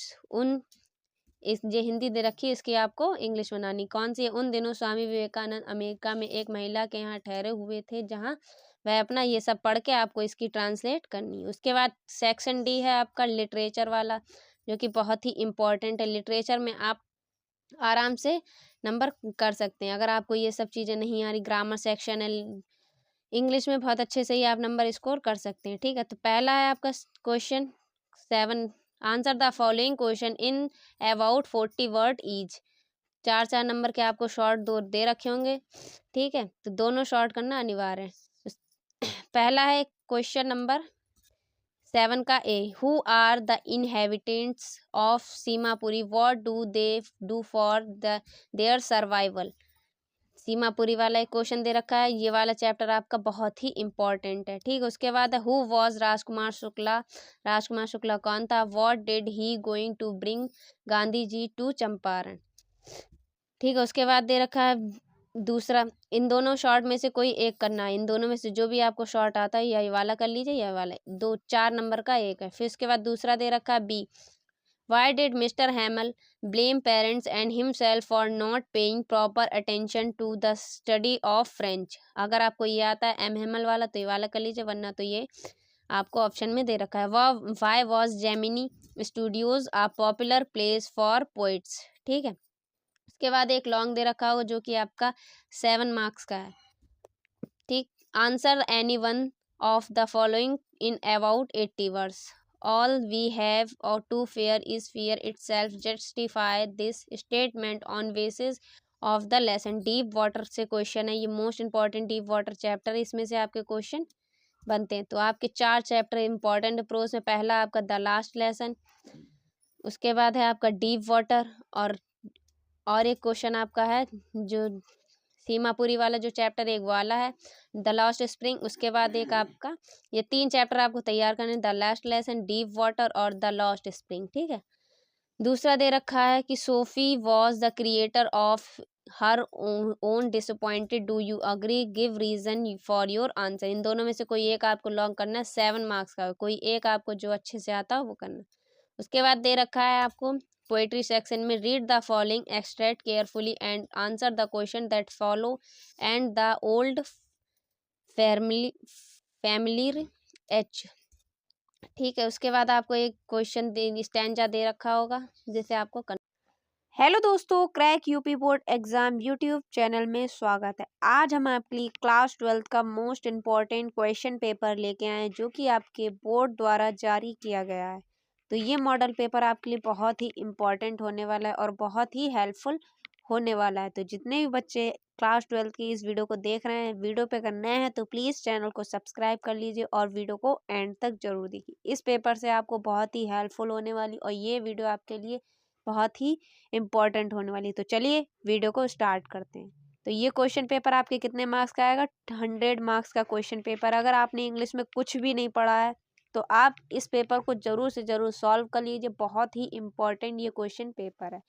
अगर ये क्वेश्चन पेपर अगर आपको चाहिए, यूपीएमएसपी वाली वेबसाइट पे ये आपको मिल जाएगा। ठीक, अगर आपको वहाँ नहीं मिल जाए तो कमेंट बॉक्स में बता दीजिए, हम ये पेपर आपको टेलीग्राम चैनल पर प्रोवाइड कर देंगे। डिस्क्रिप्शन बॉक्स में लिंक है, जाके ज्वाइन कर लीजिए। चलिए स्टार्ट करते हैं। ये जनरल इंस्ट्रक्शन आप पढ़ लीजिए। तो सेक्शन ए रीडिंग सेक्शन से आप स्टार्ट करते हैं। तो रीडिंग सेक्शन में आपको क्या दे रखा होता है, एक 15 मार्क्स का अनसीन पैसेज दे रखा होता है जिसे केयरफुली आपको पढ़ना है पहले, उसके बाद इसके आपको आंसर दे रखे। तो इस क्वेश्चन में सबसे ज़्यादा आपको जो इंग्लिश का क्वेश्चन है वो है अनसीन पैसेज, जिससे आपको फुल 15 आउट ऑफ 15 मार्क्स मिल सकते हैं। तो इस अनसीन पैसेज को बहुत से लोग नहीं समझ पाते और नहीं करते हैं, कुछ क्वेश्चन भी गलत कर देते हैं। तो इसलिए इसकी आपको प्रैक्टिस करने की ज़रूरत है। और ये जो अनसीन पैसेज दे रखा है ये भी बहुत ही इम्पोर्टेंट है। तो इस पेपर को जरूर सॉल्व जरूर कीजिएगा घर पे बैठ के, ठीक है। तो पहला क्वेश्चन है, read the following passage carefully and answer the question that follow.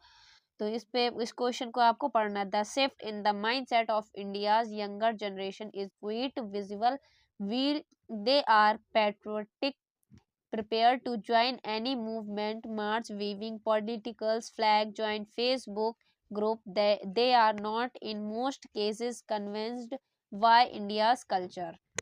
ठीक हो। तो जब इसको आपको पढ़ेंगे तो ये सब किस पे, यंगर जनरेशन के ऊपर दे रखा है। माइंडसेट क्या है कि इंडिया का जो यंगर जनरेशन है उसको ये, तो इससे रिलेटेड आपको बता रहे। तो ये अगर आप क्वेश्चंस को पढ़ेंगे और थोड़ा इसको समझने की कोशिश करेंगे तो इसी में आपको आंसर्स मिल जाएंगे। अनसीन पैसेज में इसी में आपको आंसर मिलेंगे, कहीं अदरवाइज आपको अपनी तरफ से भी वो नहीं करना पड़ेगा कि अपनी तरफ से लिखना है क्वेश्चन। इसी अगर आप इसको पढ़ लेते समझ लेते तो इसी में आपको आंसर मिल जाएंगे। चलिए क्वेश्चन पढ़ते हैं। पहला क्वेश्चन है अपना क्वेश्चन है अपना पहला ए, ठीक है। What change in the mindset of the young Indian youth is visible now day. तो इसमें ये कहना चाह रहे हैं कि इस टाइम पे इंडिया यूथ का क्या विजिबल माइंडसेट क्या है, क्यों चेंज हो गया। तो सब इसमें आपको दे रखा है। अगर आप अनसीन पैसेज पढ़े होंगे तो आपको तुरंत पता चल जाए कि इस लाइन में इसका आंसर है। तो कौन सा आंसर, जब इसको पढ़ेंगे आप पूरा तो आपको पता चल जाएगा किस लाइन। तो इसमें फर्स्ट लाइन में ही आपको इसका आंसर मिल जाएगा, ठीक है। तो जब इसको आप पढ़ेंगे तो आपको तुरंत पता चल जाएगा कि इसका आंसर कहाँ है, ठीक है। बी वाला क्वेश्चन है, what is the conflict between the parents and children. 3-3 number के आपको 4 क्वेश्चन दे रखे होंगे, 3-3 नंबर के, जो कि आपके 12 नंबर के हो गए। और 3 आपको क्या दे रखे होंगे, वोकैबुलरी वाले क्वेश्चन दे रखे होंगे, ठीक है। उसके बाद है C, how has Indian culture affected our attitude, ठीक है। उसके बाद दे रखा है कि what should we done to bring the youth back to their cultural roots. उसके बाद 3 आपको बुकैब वाले क्वेश्चन दे रखे। इसमें आपको एग्रेड की मीनिंग बतानी है, इसमें फ्रेजेस वर्ड बताना है, इसमें आपको अपोजिट वर्ड बताना है इलॉजिकल का, ठीक है। उसके बाद आपका आ जाता है सेक्शन बी, जो आपके 20 मार्क्स का होता है। सेक्शन बी 20 मार्क्स का, और 15 मार्क्स का आपका क्या होता है, सेक्शन ए, जिसमें आपको रीडिंग सेक्शन। तो टोटल मार्क्स आपके कितने हो गए, टोटल आपके 35 मार्क्स हो गए, ठीक है। तो 65 अभी रह गए हैं। तो 35 आपके मार्क्स यहाँ से आप कंप्लीट कर सकते हैं सिर्फ और सिर्फ 3 क्वेश्चंस के आंसर लिख के, ठीक है। 2 क्वेश्चन आपके हो गए, एक अनसीन पैसेज निपट गया। अब दूसरा क्वेश्चन है आपका article. Right an article on any one of the following topics in about 150 words. तो 100 से 150 वर्ड का आपको आर्टिकल लिखना है। जे नहीं, आपको 2 से 3 पेज का आर्टिकल छाप देना है। टाइम कम होगा तो जितनी आपको वर्ड लिमिट बताई गई हो उतनी ही आपको लिखना होगा। तो कितना दिखाया गया है कि 100 to 150 वर्ड। तो कौन कौन से दे रखे, पहला है आपका digital India, joint family system, need of our system. उसके बाद फ्रीडम ऑफ एक्सप्रेशन, ठीक है। तो इन तीनों में से सबसे अगर मोस्ट इम्पॉर्टेंट उसकी बात करें तो कौन सा इम्पॉर्टेंट है, सबसे इम्पॉर्टेंट आपका है डिजिटल इंडिया। इस टाइम पर डिजिटल इंडिया आपसे ज़रूर से ज़रूर ये किसी ना किसी सेट में आपको मिल सकता है। 100% चांसेस नहीं, बट 50% चांसेस हैं, क्योंकि ये आपका मोस्ट इम्पॉर्टेंट माना गया। उसके बाद है, ये 3 हैं, आपको तीनों नहीं करने। एनी वन मतलब एक करना है, एक आप कर लेते तो आपको 10 मार्क्स मिल जाते हैं। और ज़्यादा पेज का भी नहीं करना है, सिर्फ एक पेज में आपके 100 से 150 वर्ड आ सकते हैं, ठीक है। एक पेज का आराम से आप लिख देंगे, अच्छे से अगर समझाएंगे आपको तो आराम से आपको फुल मार्क्स मिल जाएंगे। उसके बाद है क्वेश्चन नंबर 3, जो फिर आपका 10 मार्क्स का है। क्वेश्चन नंबर 3 अगर 2 क्वेश्चन कर लेते हैं तो आपको 25 मार्क्स पूरे मिल जाते हैं। अगर आप बाई चांस कोई गलती भी कर देते हैं तो आपको 23 मार्क्स फिर भी पक्के हो जाते हैं, अगर आप अच्छे से करते हैं, ठीक है। उसके बाद आप क्या क्या है, write a letter to the proprietor of ABC export Palika Bazaar new Delhi to place on order for cricket kits. तो क्या बात मंगा रहे हैं ये लोग, क्रिकेट किट्स के लिए कुछ सामान मंगवाना चाह रहे हैं, तो उसके लिए क्या लिख रहे हैं, एक लेटर लिख रहे हैं। अगर आपको ये नहीं आता है तो और में एक और दे रखा है ऑप्शन में आपको कि write a letter to the editor of a national newspaper to express your views on growing fitness craze in youth.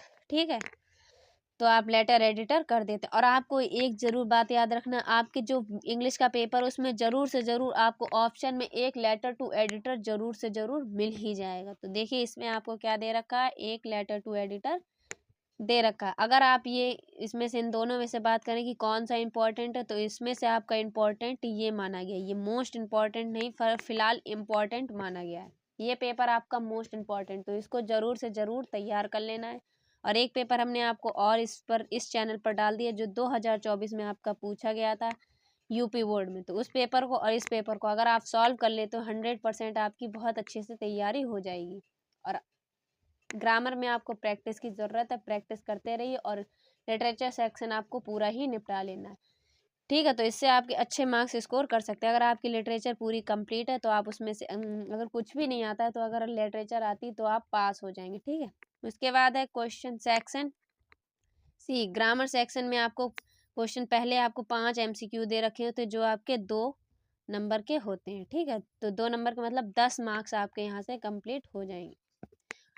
तो चलिए स्टार्ट करते हैं। Question number 4, choice the correct option to answer the following question. इसमें पहले आपको एक 1 word question दे रखा होता है जिसमें आपको एक जो भी करेक्ट आंसर हो वो इसमें चुनना होगा।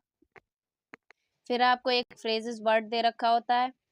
ठीक है, उसमें भी किसका इनिशिंग टू वर्ड, इसका मीन्स बताना है। उसके बाद फिर एक सिनोनिम दे रखा होगा, फिर करेक्ट सेंटेंस करना होगा। फिर आपको सेक्शन डी जिसमें सेक्शन सी जिसमें आपको ग्रामर सेक्शन दे रखी होती है, जिसमें आपको पूरे पेपर में सिर्फ 5 MCQ दे रखे होते हैं, वो भी आपके ग्रामर के होते हैं। तो आपके 12th क्लास का जो इंग्लिश का पेपर होता है उसमें MCQ सिर्फ और सिर्फ आपके ग्रामर सेक्शन में ही होते हैं। ठीक है, वो भी आपके 5 होते हैं और 2-2 नंबर के आपके MCQ दे रखे होते हैं। तो choose the correct option to answer the following question. इसमें पहले आपको एक क्या दे रखा होगा, ये पहले आपको 1 वर्ड वाला क्वेश्चन दे रखा होगा, 1 वर्ड सब्स्टिट्यूशन, उसमें आपको आंसर लिखना होगा। उसके बाद दूसरा एक इडियम वर्ड दे रखा होगा। तीसरा आपको एक सिनोनिम दे रखा होगा जिसमें आपको जो भी सिनोनिम सही हो उसका दे रखा होगा, आंसर आपको टिक करना है। उसके बाद एक करेक्ट सेंटेंस करना होगा। फिर इसमें आपको जो भी करेक्ट सेंटेंस है उसमें टिक करना है। एक एंटोनिम दे रखा हो, ये आपके 5 नंबर यहाँ पे पक्के हो जाते हैं। और 2-2 मार्क्स के आपके यहाँ पे नंबर होते हैं। 5 क्वेश्चन होते हैं और 5 2-2 मार्क्स के होते हैं। ठीक है, उसके बाद आपका क्वेश्चन नंबर 5 है जिसमें आपको सेंटेंस खुद कंबाइन करके बनाने होंगे। तो एक जे भी शब्द 2-2 मार्क्स के आपके होंगे और कितने दे रखे होते हैं, ये आपको 5 क्वेश्चन दे रखे होते हैं जिसमें से आपको 2 सेंटेंस दे रखे होंगे, उसमें से आपको कितने करने होंगे, सिर्फ और सिर्फ एक करना होगा। ठीक है, तो इसमें लिखा भी है एनी वन सेंटेंस, इसमें इनडायरेक्ट स्पीच में कन्वर्ट करना। तो I said comma inverted comma don't waste your time, तो इसमें से जो भी आपको आता है एक करना। उसके बाद combine any one of the following as directed, तो I can give a dress, my mother gifted it to me, complex sentence बनाना है। दूसरा है do it, leave it, compound sentence बनाना है। सी आपको दे रखा होगा transform any one of the following as directed, तो पैसिव वॉइस दे रखा है, कंपरेटिव डिग्री दे रखा हो। तो ही सेव्ड माई लाइफ, दूसरा है he this is the most effective remedy for this disease.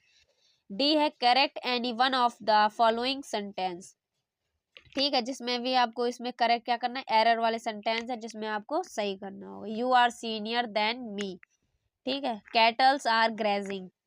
फिर उसके बाद 2 होमोफोन्स दे रखेंगे जिसमें से आपको कोई एक का अपने आप उसका मीनिंग निकाल के उसका सेंटेंस आपको बनाना होगा। ठीक है, उसके बाद एक आपको 5 नंबर की ट्रांसलेशन दे रखी होगी जिसको आपको इंग्लिश में कन्वर्ट करना होगा। ठीक है, तो ये 5 नंबर की आपकी ये, और ये आपकी जो ग्रामर सेक्शन है पूरी 25 की ग्रामर सेक्शन थी। और 35 की आपकी क्या थी, 15 की आपकी रीडिंग सेक्शन थी। और फिर उसके बाद आपकी राइटिंग सेक्शन कितने नंबर की थी, 20 की। तो आपके कितने टोटल मार्क्स हो गए, पूरे टोटल आपके मार्क्स हो गए तो पूरे 60 मार्क्स के आपके ये क्वेश्चन कंप्लीट हो गए। देखिए 15 मार्क्स की आपकी क्या हो गई, 15 की आपकी हो गई अनसीन पैसेज, फिर 20 नंबर की आपकी राइटिंग सेक्शन और 25 नंबर का आपका ग्रामर सेक्शन। तो कितना होगा, पूरा 60 मार्क्स आपके कंप्लीट हो जाते हैं। उसके बाद आपकी आती है 40 मार्क्स की लिटरेचर सेक्शन, जिसमें आपको सारे ही इंग्लिश के क्वेश्चन दे रखे होंगे। लिटरेचर सेक्शन डी है आपका, जिसमें यहाँ से आपकी इंग्लिश स्टार्ट होती है। तो क्वेश्चन नंबर 7 है, जिसमें आपको 2 शॉर्ट दे रखे होंगे, 2 में से वो 4 शॉर्ट दे रखे होंगे, 1-2 आपको करने होंगे, 4-4 मार्क्स के होते हैं। तो who are the inhabitants of Seemapuri, what do they for their survival, और हु वॉज राजकुमार शुक्ला, राजकुमार शुक्ला कौन थे, what did he do to bring Gandhi ji to Champaran. ठीक है, इन दोनों में से आपको जो भी आता हो वो कोई एक आपको आंसर दे देना। ठीक है, तो 4 नंबर आपके पक्के हो जाते हैं। फिर उसके बाद दे रखा है why did mister Hamel blame parents and himself for not paying proper attention to the study of French. M Hamel chapter से एक ये क्वेश्चन दे रखा हो। उसके बाद आपको Why was Gemini Studios a popular place for poets? इन दोनों में से कोई आपको एक करना होगा। और अगर आपकी इम्पोर्टेंट चैप्टर की बात करें कि प्रोज में आपके मोस्ट इम्पोर्टेंट चैप्टर कौन से हैं, तो पहला तो आपका द लास्ट लेसन है, जो कि आपका मोस्ट इम्पॉर्टेंट चैप्टर है। ठीक है, दूसरा आपका डीप वाटर, तीसरा आपका lost spring chapter most important है। ठीक है, तो अगर आप ये 3 चैप्टर इम्पॉर्टेंट आकर तैयार कर लेते तो इन चैप्टर में से ही आपको लॉन्ग मिल जाएंगे। एक आपका जो गांधी जी वाला चैप्टर है, उन 4 चैप्टर को आप देख लेंगे तो 100% गारंटी, अगर ये 4 चैप्टर पढ़ लेते हैं तो इसके अलावा आपको कहीं से भी क्वेश्चन नहीं मिलेंगे। ये मोस्ट इम्पॉर्टेंट है, इनसे आपको आंसर मिलते ही मिलते हैं। ठीक है, उसके बाद आपका एक लॉन्ग क्वेश्चन दे रखा होगा, जो कि आपका 7 मार्क्स का लॉन्ग क्वेश्चन होगा। ठीक है, फिर उसके बाद पोएट्री सेक्शन में क्वेश्चन नंबर 9 आपको एक स्टैंजा दे रखा होगा, जिसे read the following extract carefully and answer the question that follow. 6 number का आपको ये दे रखा होगा, 3 क्वेश्चन दे रखेंगे, 2-2 मार्क्स के। ठीक है, पहला क्वेश्चन है आपका what is the fear that always pained the poets. दूसरा है कि what is the contrasts between the poets feeling and her words. ठीक है, उसके बाद है why did the poets keep on smiling. ठीक है, ये बहुत ही इंपॉर्टेंट आपका स्टैंजा है, जो किससे दे रखा होगा, ये आपका दे रखा है माई मदर एट 66। ये उस वाले चैप्टर से आपको दे रखा, फर्स्ट चैप्टर ही है आपका पोएट का, जो आपका उसी चैप्टर का ये स्टैंजा माई मदर एट 66। तो ये भी चैप्टर आपका इंपॉर्टेंट। उसके बाद 10 नंबर पे आपका क्वेश्चन होगा सेंट्रल आइडिया, जो कि आपका बहुत ही इंपॉर्टेंट सेक्शन है, 4 नंबर आपके कंप्लीट करता है। कौन कौन से हैं आपको सिर्फ और सिर्फ एक करना, जो आपको अच्छे से आता हो। 3 दे रखे हैं, keeping quiet, things of beauty और द रोड साइड स्टैंड। तो आप अगर पोएट्री सेक्शन में बात करें कि कौन कौन से आपके इंपॉर्टेंट चैप्टर हैं जो कि आपके यूपी बोर्ड में पूछे जाते हैं, एक तो आपका कीपिंग क्वाइट, दूसरा है अ थिंग्स ऑफ ब्यूटी, और पहला आपका जो चैप्टर है माई मदर एट 66। ये 3 आपके चैप्टर मोस्ट इंपॉर्टेंट है, इसी से आपको सेंट्रल आइडिया भी मिल जाएंगे और इसी से आपको स्टैंजा वाले क्वेश्चन भी मिल जाएंगे। अगर आप ये 3 सेंट्रल आइडिया तैयार कर लेते हैं तो 100% इन्हीं में से आपसे पूछा जाएगा। तो ये 3 चैप्टर आप तैयार कर लीजिए। एक आपका आंट जेनिफर वाला चैप्टर, उसको आप देख सकते हैं, उससे स्टैंजा कभी कभी बन जाता है, तो वो भी इंपॉर्टेंट चैप्टर है। ठीक है, उसके बाद आपका question number 11 answer the following question in about 40 word each. ठीक है, 4 नंबर का एक क्वेश्चन आपको, 2 क्वेश्चन आपको दे रखे होंगे जो कि 8 नंबर के होंगे, शॉर्ट क्वेश्चन आपको करने होंगे। तो what things on the third level were different from Dooj on the other levels. तो ये थर्ड लेवल से आपका क्वेश्चन पूछा गया। दूसरा है कि describe the environmental features of Antarctica. इन दोनों में से कोई एक आपको शॉर्ट करना होगा। उसके बाद बी है why did the maharaja decide to suffer the huge loss instead of allowing the British officer to get photographed with the hunted tiger. ठीक है, और ऑप्शन में दे रखा है कि ही how was Bama inspired by her elder brothers. इन दोनों में से कोई आपको एक करना होगा। अगर आपके सप्लीमेंट्री चैप्टर से याद चैप्टर इंपॉर्टेंट माने तो सबसे पहला आपका थर्ड लेवल है, उसके बाद टाइगर किंग वाला चैप्टर है, और आपका अंटार्कटिका वाला भी इम्पोर्टेंट चैप्टर है। ठीक है, तो ये 3-4 चैप्टर आपके इम्पोर्टेंट हैं, तो इन 3-4 चैप्टर को आप देख सकते हैं। उसके बाद दे रखा है answer any one of the following question in about 80 word. Long question दे रखा होगा जो कि आपको सिर्फ और सिर्फ 80 वर्ड्स की लिमिट्स दे रखी है। What brings Derry closer to mister Lamb, पहला आपका ये क्वेश्चन है कि मिस्टर लैम चैप्टर से। उसके बाद दे रखा what in presence of Sadao as a doctor and human beings do you from on the basis of story the enemy chapter भी आपका इंपॉर्टेंट है। इसमें आपके 5 चैप्टर इंपॉर्टेंट है। एक आपका मिस्टर लैम और डेयरी वाला चैप्टर है, फिर उसके बाद द एनिमी है, तीसरा आपका है द थर्ड लेवल, और अंटार्कटिका वो जर्नी वाला चैप्टर अंटार्कटिका। उसके बाद है आपका the tiger of king. 5 chapter आपके ये मोस्ट इंपॉर्टेंट है। इन्हीं 5 चैप्टर में से आपके बोर्ड में क्वेश्चन बनते हैं। ठीक है, तो ये था आपका इंग्लिश का इम्पोर्टेंट मॉडल पेपर, बहुत ही इम्पोर्टेंट है। इसको घर पे बैठ के ज़रूर से ज़रूर सॉल्व करिए, और इससे आपको पता चल जाए कि आपकी कितने इंग्लिश में मार्क्स बनते हैं। जब आप कोई पेपर पूरा सेट सॉल्व करते हैं तो आपको इससे आपकी पहचान बढ़ जाती है कि आपके कितने मार्क्स बन रहे हैं 100 में से। तो आप अपने अंदाजा से लगा सकते कि 70 क्रॉस कर रहे हैं कि 100 में से कि नहीं। तो इसको घर पे बैठ के ज़रूर से ज़रूर सॉल्व करिएगा। तो ये 2025 में भी आपका इसी टाइप का पेपर आएगा, तो इसीलिए ये बोर्ड द्वारा जारी किया गया मॉडल पेपर है। इससे आपको पता चल जाएगा किस टाइप से क्वेश्चन आते हैं और कैसा आपका पेपर आता है। तो ये 70 नंबर का आपका क्वेश्चन पेपर आएगा। 3 घंटे 15 मिनट आपको मिलेंगे। 15 मिनट आपको क्वेश्चन पेपर को पढ़ने के लिए निर्धारित होते हैं। ठीक है जी, सारे निर्देश आपको दे रखे हैं, तो चलिए स्टार्ट करते हैं। पहले आपको दे रखे होंगे 6 बहुविकल्पीय प्रश्न। 6 आपको क्या दे रखे होंगे? बहुविकल्पीय प्रश्न, जिसमें पहला आपका क्वेश्चन है, यह एक प्रोटीन की 200 सेंटीमीटर क्यूब जलीय विलयन में 1.26 ग्राम प्रोटीन है तथा 300 केल्विन पर इस विलयन का परासरण दाब 2.57 इंटू 10 की पावर 3 बार है, तो प्रोटीन का मोलर द्रव्यमान ज्ञात कीजिए। तो इसको आपको जरूर से जरूर सॉल्व करना, और आपको पता होना चाहिए कि किस टाइप का पेपर आएगा। और जिसने भी जिस केमिस्ट्री का पेपर पूरा सॉल्व कर लिया, तो आपको पता चल जाए कि आपके 70 में से कितने मार्क्स बनने हैं। जिसके भी 65 या 60 प्लस क्वेश्चन मार्क्स बनना है, तो 100% आपकी अच्छे से तैयारी हो गई। तो इस क्वेश्चन पेपर को पढ़ते हैं, और आपको इस पेपर को आपको जरूर से जरूर घर पे बैठ के सॉल्व करना है। ठीक है, उसके बाद है खा वाला कि संक्रमण तत्वों की मूल अवस्था में नीचे दिए गए डी ऑर्बिटल विन्यासों में कौन सी अवस्था स्थायी होगी। तो इसमें क्या कहा है? स्थायी होगी। स्टेबल कौन सी होगी?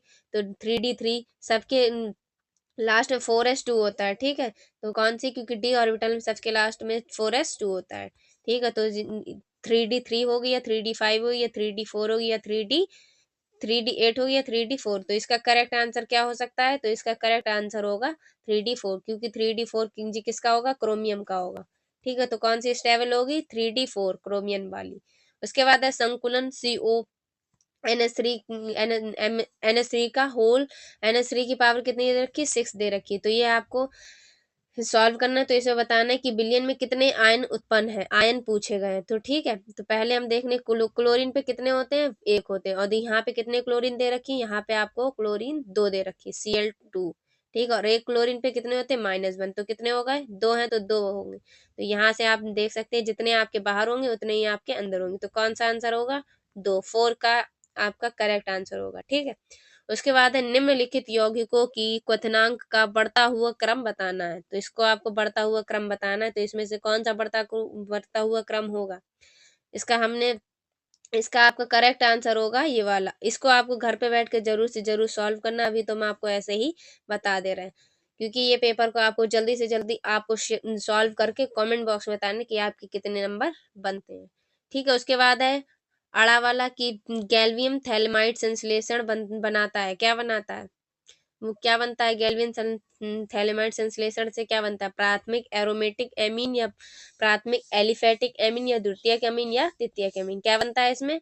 प्राथमिक एलिफेटिक एमीन बनता है। ठीक है, उसके बाद है माल्टोस क्या बना होता है? माल्टोस किससे बना होता है? 2 अणु ग्लूकोज से या 2 अणु फ्रक्टोज से या ग्लूकोज तथा फ्रक्टोज से, या इनमें से कोई नहीं। तो माल्टोस किससे बना होता है? माल्टोस बना होता है 2 अणु और ग्लूकोज से। तो ये थे आपके 6 बहुविकल्पीय प्रश्न। अब आपके 2 नंबर वाले प्रश्न स्टार्ट होते हैं। वांट हाफ गुणांक की व्याख्या कीजिए। मोस्ट इंपॉर्टेंट ये क्वेश्चन है। और एक बात आपको बता रहे हैं कि आपको हमने जो 80 प्लस वाले क्वेश्चन हमने कराए थे पूरी बुक के मोस्ट इंपॉर्टेंट केमिस्ट्री में, तो अगर आपने वो वीडियो नहीं देखी है जाके उस वीडियो को जरूर से जरूर देख लीजिए। अगर आपने वो वीडियो नहीं देखी है तो जाके देख लीजिए। पूरी बुक के हमने मोस्ट इंपॉर्टेंट 80 प्लस क्वेश्चन करवाए, उसमें आपका ये वांट हाफ गुणांक की व्याख्या भी थी। ठीक है, तो ये मोस्ट इंपॉर्टेंट क्वेश्चन है, 2 नंबर में पूछा ही जाता है कि वांट हाफ गुणांक की व्याख्या कीजिए। यह अणु संख्यक गुणों में किस प्रकार संबंधित है। ठीक है, उसके बाद है अंतराकाशी यौगिक क्या है और इस प्रकार के यौगिक संक्रमण धातुओं के भली भांति प्रकार से ज्ञात कीजिए। उसके बाद स्पेक्ट्रमी रासायनिक श्रेणी लिखनी है। उसके बाद निम्नलिखित परिवर्तन आप कैसे प्राप्त करेंगे। क्लोरोएथेन से ब्यूटेन कैसे प्राप्त करेंगे, एनिलीन से क्लोरोवेंजीन कैसे प्राप्त करेंगे। उसके बाद है क्वेश्चन नंबर 3 का एक आपको न्यूमेरिकल दे रखा है। इस टाइप के न्यूमेरिकल्स आपको हमने करवा दिए हैं। अगर आपने वो वीडियो नहीं देखी है तो लिंक डिस्क्रिप्शन बॉक्स में है। हमने सारे ही पूरी इंपॉर्टेंट क्वेश्चन आपको करा दिए बिलियन वाले चैप्टर के भी। ठीक है, तो इसमें आप ये एक आपको न्यूमेरिकल दे रखा, बहुत ही इजी है। हिमांक की गणना करनी है और हिमांक अवनमन निकालना है। ठीक है, उसके बाद निम्नलिखित अभिक्रियाओं में प्रयुक्त अभिकारकों के नाम लिखने हैं। इसमें आपके अभिकारकों के क्या लिखने हैं, नाम लिखने हैं। प्राथमिक अल्कोहल का कार्बोक्सिलिक अम्ल में ऑक्सीकरण, तो कौन सा अभिकारक बनेगा वो आपको नाम लिखना है। उसके बाद प्रोपेन टू ऑल का प्रोपीन में निर्जलन। ठीक, उसके बाद निम्नलिखित में से भेद आपको विभेद कीजिए। एसिटिल्डिहाइड तथा एसीटोन और एसिटोफिनॉन एवं वेंजोफिनोन में आपको विभेद लिखना है। तो हमने इसमें से आपको ये वाला विभेद करवा दिया। अगर आपने वो भी नहीं देखा है तो देख लीजिए, पूरी प्लेलिस्ट बनी है इंपॉर्टेंट क्वेश्चन की, जाके देख लीजिए। ठीक है, उसके बाद है क्वेश्चन 3 का डीएनए में पाए जाने वाले 4 क्षारकों के सचित्र 4 क्षारकों की संरचना बनानी है। जो डीएनए में पाए जाते हैं उसमें आपको 4 क्षारकों की क्या बनानी है, संरचना बनानी है। 2 नंबर का क्वेश्चन है। उसके बाद आपके स्टार्ट होगा 3 नंबर वाले क्वेश्चन 4 वाला। आसवन के द्वारा शुद्ध एथेनॉल प्राप्त करना संभव क्यों नहीं है। ऐसे द्विंगी मिश्रणों का क्या नाम दिया जाता है जो सामान्यतः राउल्ट के नियम से विचलन दर्शाते हैं और जिनके अवयवों को आसवन द्वारा अलग नहीं किया जाता है। ये मिश्रण कितने प्रकार के होते हैं। तो ये क्वेश्चन आपको सॉल्व करना है, 3 नंबर के क्वेश्चन है। उसके बाद है कि वैद्युत अपघट्ट के विलयन की चालकता एवं मोलर चालकता की परिभाषा देनी। तो वैद्युत अपघट्ट के विलयन की चालकता और मोलर चालकता की आपको परिभाषा देनी है। और लिखा है सांद्रता के साथ इनके परिवर्तन की विवेचना कीजिए। उसके बाद है गा वाला क्वेश्चन कि अभिक्रिया ए के प्रति प्रथम तथा बी के प्रति द्वितीय कोटि की है। तो इस अवकलन वेग समीकरण लिखिए और बी की सांद्रता 3 गुनी करने से वेग पर क्या प्रभाव पड़ेगा। ये लिखना है कि ए तथा बी दोनों की सांद्रता दुगुनी करने से वेग पर क्या प्रभाव पड़ेगा। तो ये सब आपको बताना है। उसके बाद निम्नलिखित का कारण, क्रोमियम पर ये बताना कि ये क्रोमियम प्रबल अपचायक है, मैग्नीज और प्रबल ऑक्सीकरण ये बताना। उसके बाद आपको ये बताना आयनों का D1 विन्यास अत्यंत स्थायी है। ठीक है, उसके बाद 5 वाला क्वेश्चन आपके जो 4 नंबर वाले क्वेश्चन है वो आ गए।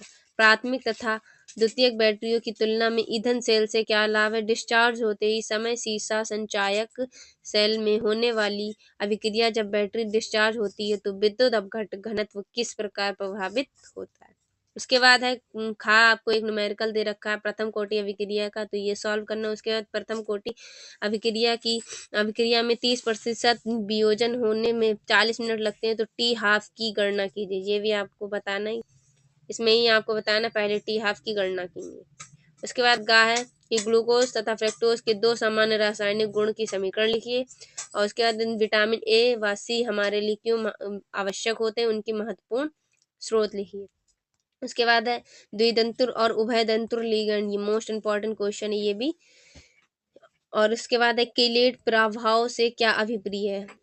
उसके बाद आपका लॉन्ग क्वेश्चन आ गया 5 नंबर में, क्या होता है जब मेथिल क्लोराइड की जब केसियन से क्रिया होती है तो क्या होता है। उसके बाद दूसरी है एथिल क्लोराइड से अभिक्रिया जलीय केओएच से होती है। शुष्क ईथर की उपस्थिति में ब्रोमोबेंजीन की अभिक्रिया मैग्नीशियम से होती है। और दूसरा 4 वाला है एन ब्यूटिल क्लोराइड को अल्कोहल केओएच के साथ अभिक्रित किया जाता है। उसके बाद 4 है, 5 वाला क्वेश्चन आपका क्लोरोबेंजीन का जल अपघटन किया जाता है अथवा में आपको दे रखे हैं। तो 5 आपको क्या होता है, जब क्वेश्चन वाले अगर नहीं आते हैं तो आपको ये वाले भी कर सकते हैं। निम्नलिखित प्रत्येक अभिक्रिया में बनने वाले मुख्य कार्बनिक उत्पादक की संरचना। तो ये भी 5 नंबर में, ये भी 5 में, अगर आपको जो भी आते हैं वो आप कर सकते हैं। ठीक है, इसमें आपको जो दे रखेंगे संरचना, इसको आपको पूरा लिखना है, इसके आगे की संरचना करना है। ठीक है, उसके बाद है निम्नलिखित को उदाहरण सहित लिखिए। तो आपको ये देखिए नेम रिएक्शन दे रखी है, इसको आपको लिखना भी है, परिभाषित भी करना और इसका उदाहरण भी लिखना। कोलवे अभिक्रिया लिखनी है, मोस्ट इंपॉर्टेंट हमने अभिक्रिया भी आपको 15 मोस्ट इंपॉर्टेंट अभिक्रिया आपको बताई है। वो अगर आप वीडियो देख लेते हैं पूरी 80 प्लस क्वेश्चन में हमने उसमें सब बताया। ठीक है, कोलवे अभिक्रिया, रिमाल्टी मैन अभिक्रिया और विलियमसन संश्लेषण मोस्ट इंपॉर्टेंट है ये। उसके बाद है निम्नलिखित अभिक्रियाओं के लिए समीकरण दीजिए। तनु HNO3 की फिनॉल से क्रिया कराने पर, ये भी इंपॉर्टेंट क्रिया, ये हर बार में पूछी जाती, मोस्ट इंपॉर्टेंट है कि तनु HNO3 की फिनॉल से क्रिया कराते तो क्या प्राप्त होता है। उसके बाद ब्रोमीन की CH2 में फिनॉल के साथ अभिक्रिया कराते तो क्या प्राप्त होता है। थर्ड, प्रोपेन 1 ऑल का क्षारीय KMnO4 के साथ ऑक्सीकरण। उसके बाद 7 क्वेश्चन नंबर है, 5 नंबर में आपको लिखना है। इसमें लिखा है निम्नलिखित रूपांतरों को अधिकतम 2 चरणों में संपन्न करना है। ये जो आपको क्वेश्चन दे रखा है इसको आपको 2 चरणों में संपन्न करना है।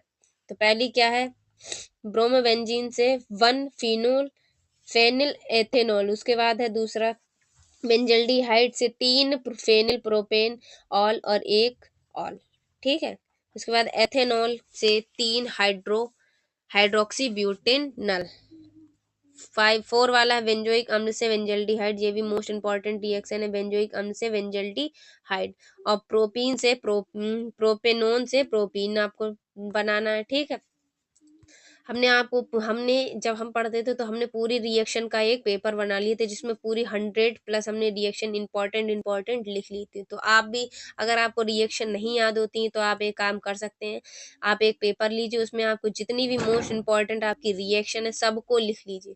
जब आप वो सब लिख लेंगे फिर उसकी रोज आपको प्रैक्टिस करनी और रटना नहीं है, जैसे जैसे प्रोपेनोन से प्रोपीन बनाना। तो जो भी आपको दे रखा उसको आपको पढ़ के करना है। ठीक है, इसके बाद आपको अथवा में दे रखा है निम्नलिखित यौगिकों की संरचना बनाए। तो 4 क्लोरोपेंटेन से 2 ऑन बनाना है।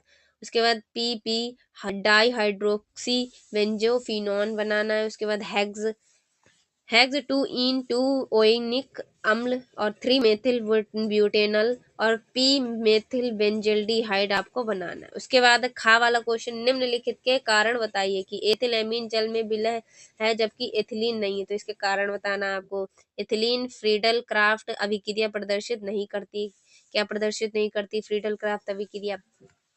एरोमेटिक एमिनो के डायएजोनियम लवण एलिफेटिक एमिनो से प्राप्त लवण अधिक स्थायी होते हैं। अथवा में आपको ये दे रखा है कि एक आपको ये दे रखा है, इसको आपको पूरा करना है। ये वाले इस टाइप के क्वेश्चन भी आते हैं। अणुसूत्र C4H11N से प्राप्त विभिन्न समयवी एमिनो की संरचना लिखिए। विभिन्न यौगिकों द्वारा कौन से प्रकार की समव्यता प्रदर्शित करनी है। उसके बाद दूसरा दे रखा है एथेनालिक NH3 की C2H5Cl के साथ अभिक्रिया रासायनिक समीकरण लिखनी है। तो ये था आपका केमिस्ट्री का मोस्ट इंपॉर्टेंट पेपर। इसमें ज्यादातर आपको रिएक्शन दे रखी है, कहाँ से रिएक्शन दे रखी है और कितने नंबर की रिएक्शन दे रखी है। चलिए ये गिनते, 5 नंबर की आपकी ये रिएक्शन है, उसके बाद 5 नंबर की ये रिएक्शन है, 10 हो गए, 10 15 15 और 20 20 नंबर की आपकी ये रिएक्शन दे रखी है और ऊपर 2 से 3 नंबर में दे रखी होंगी।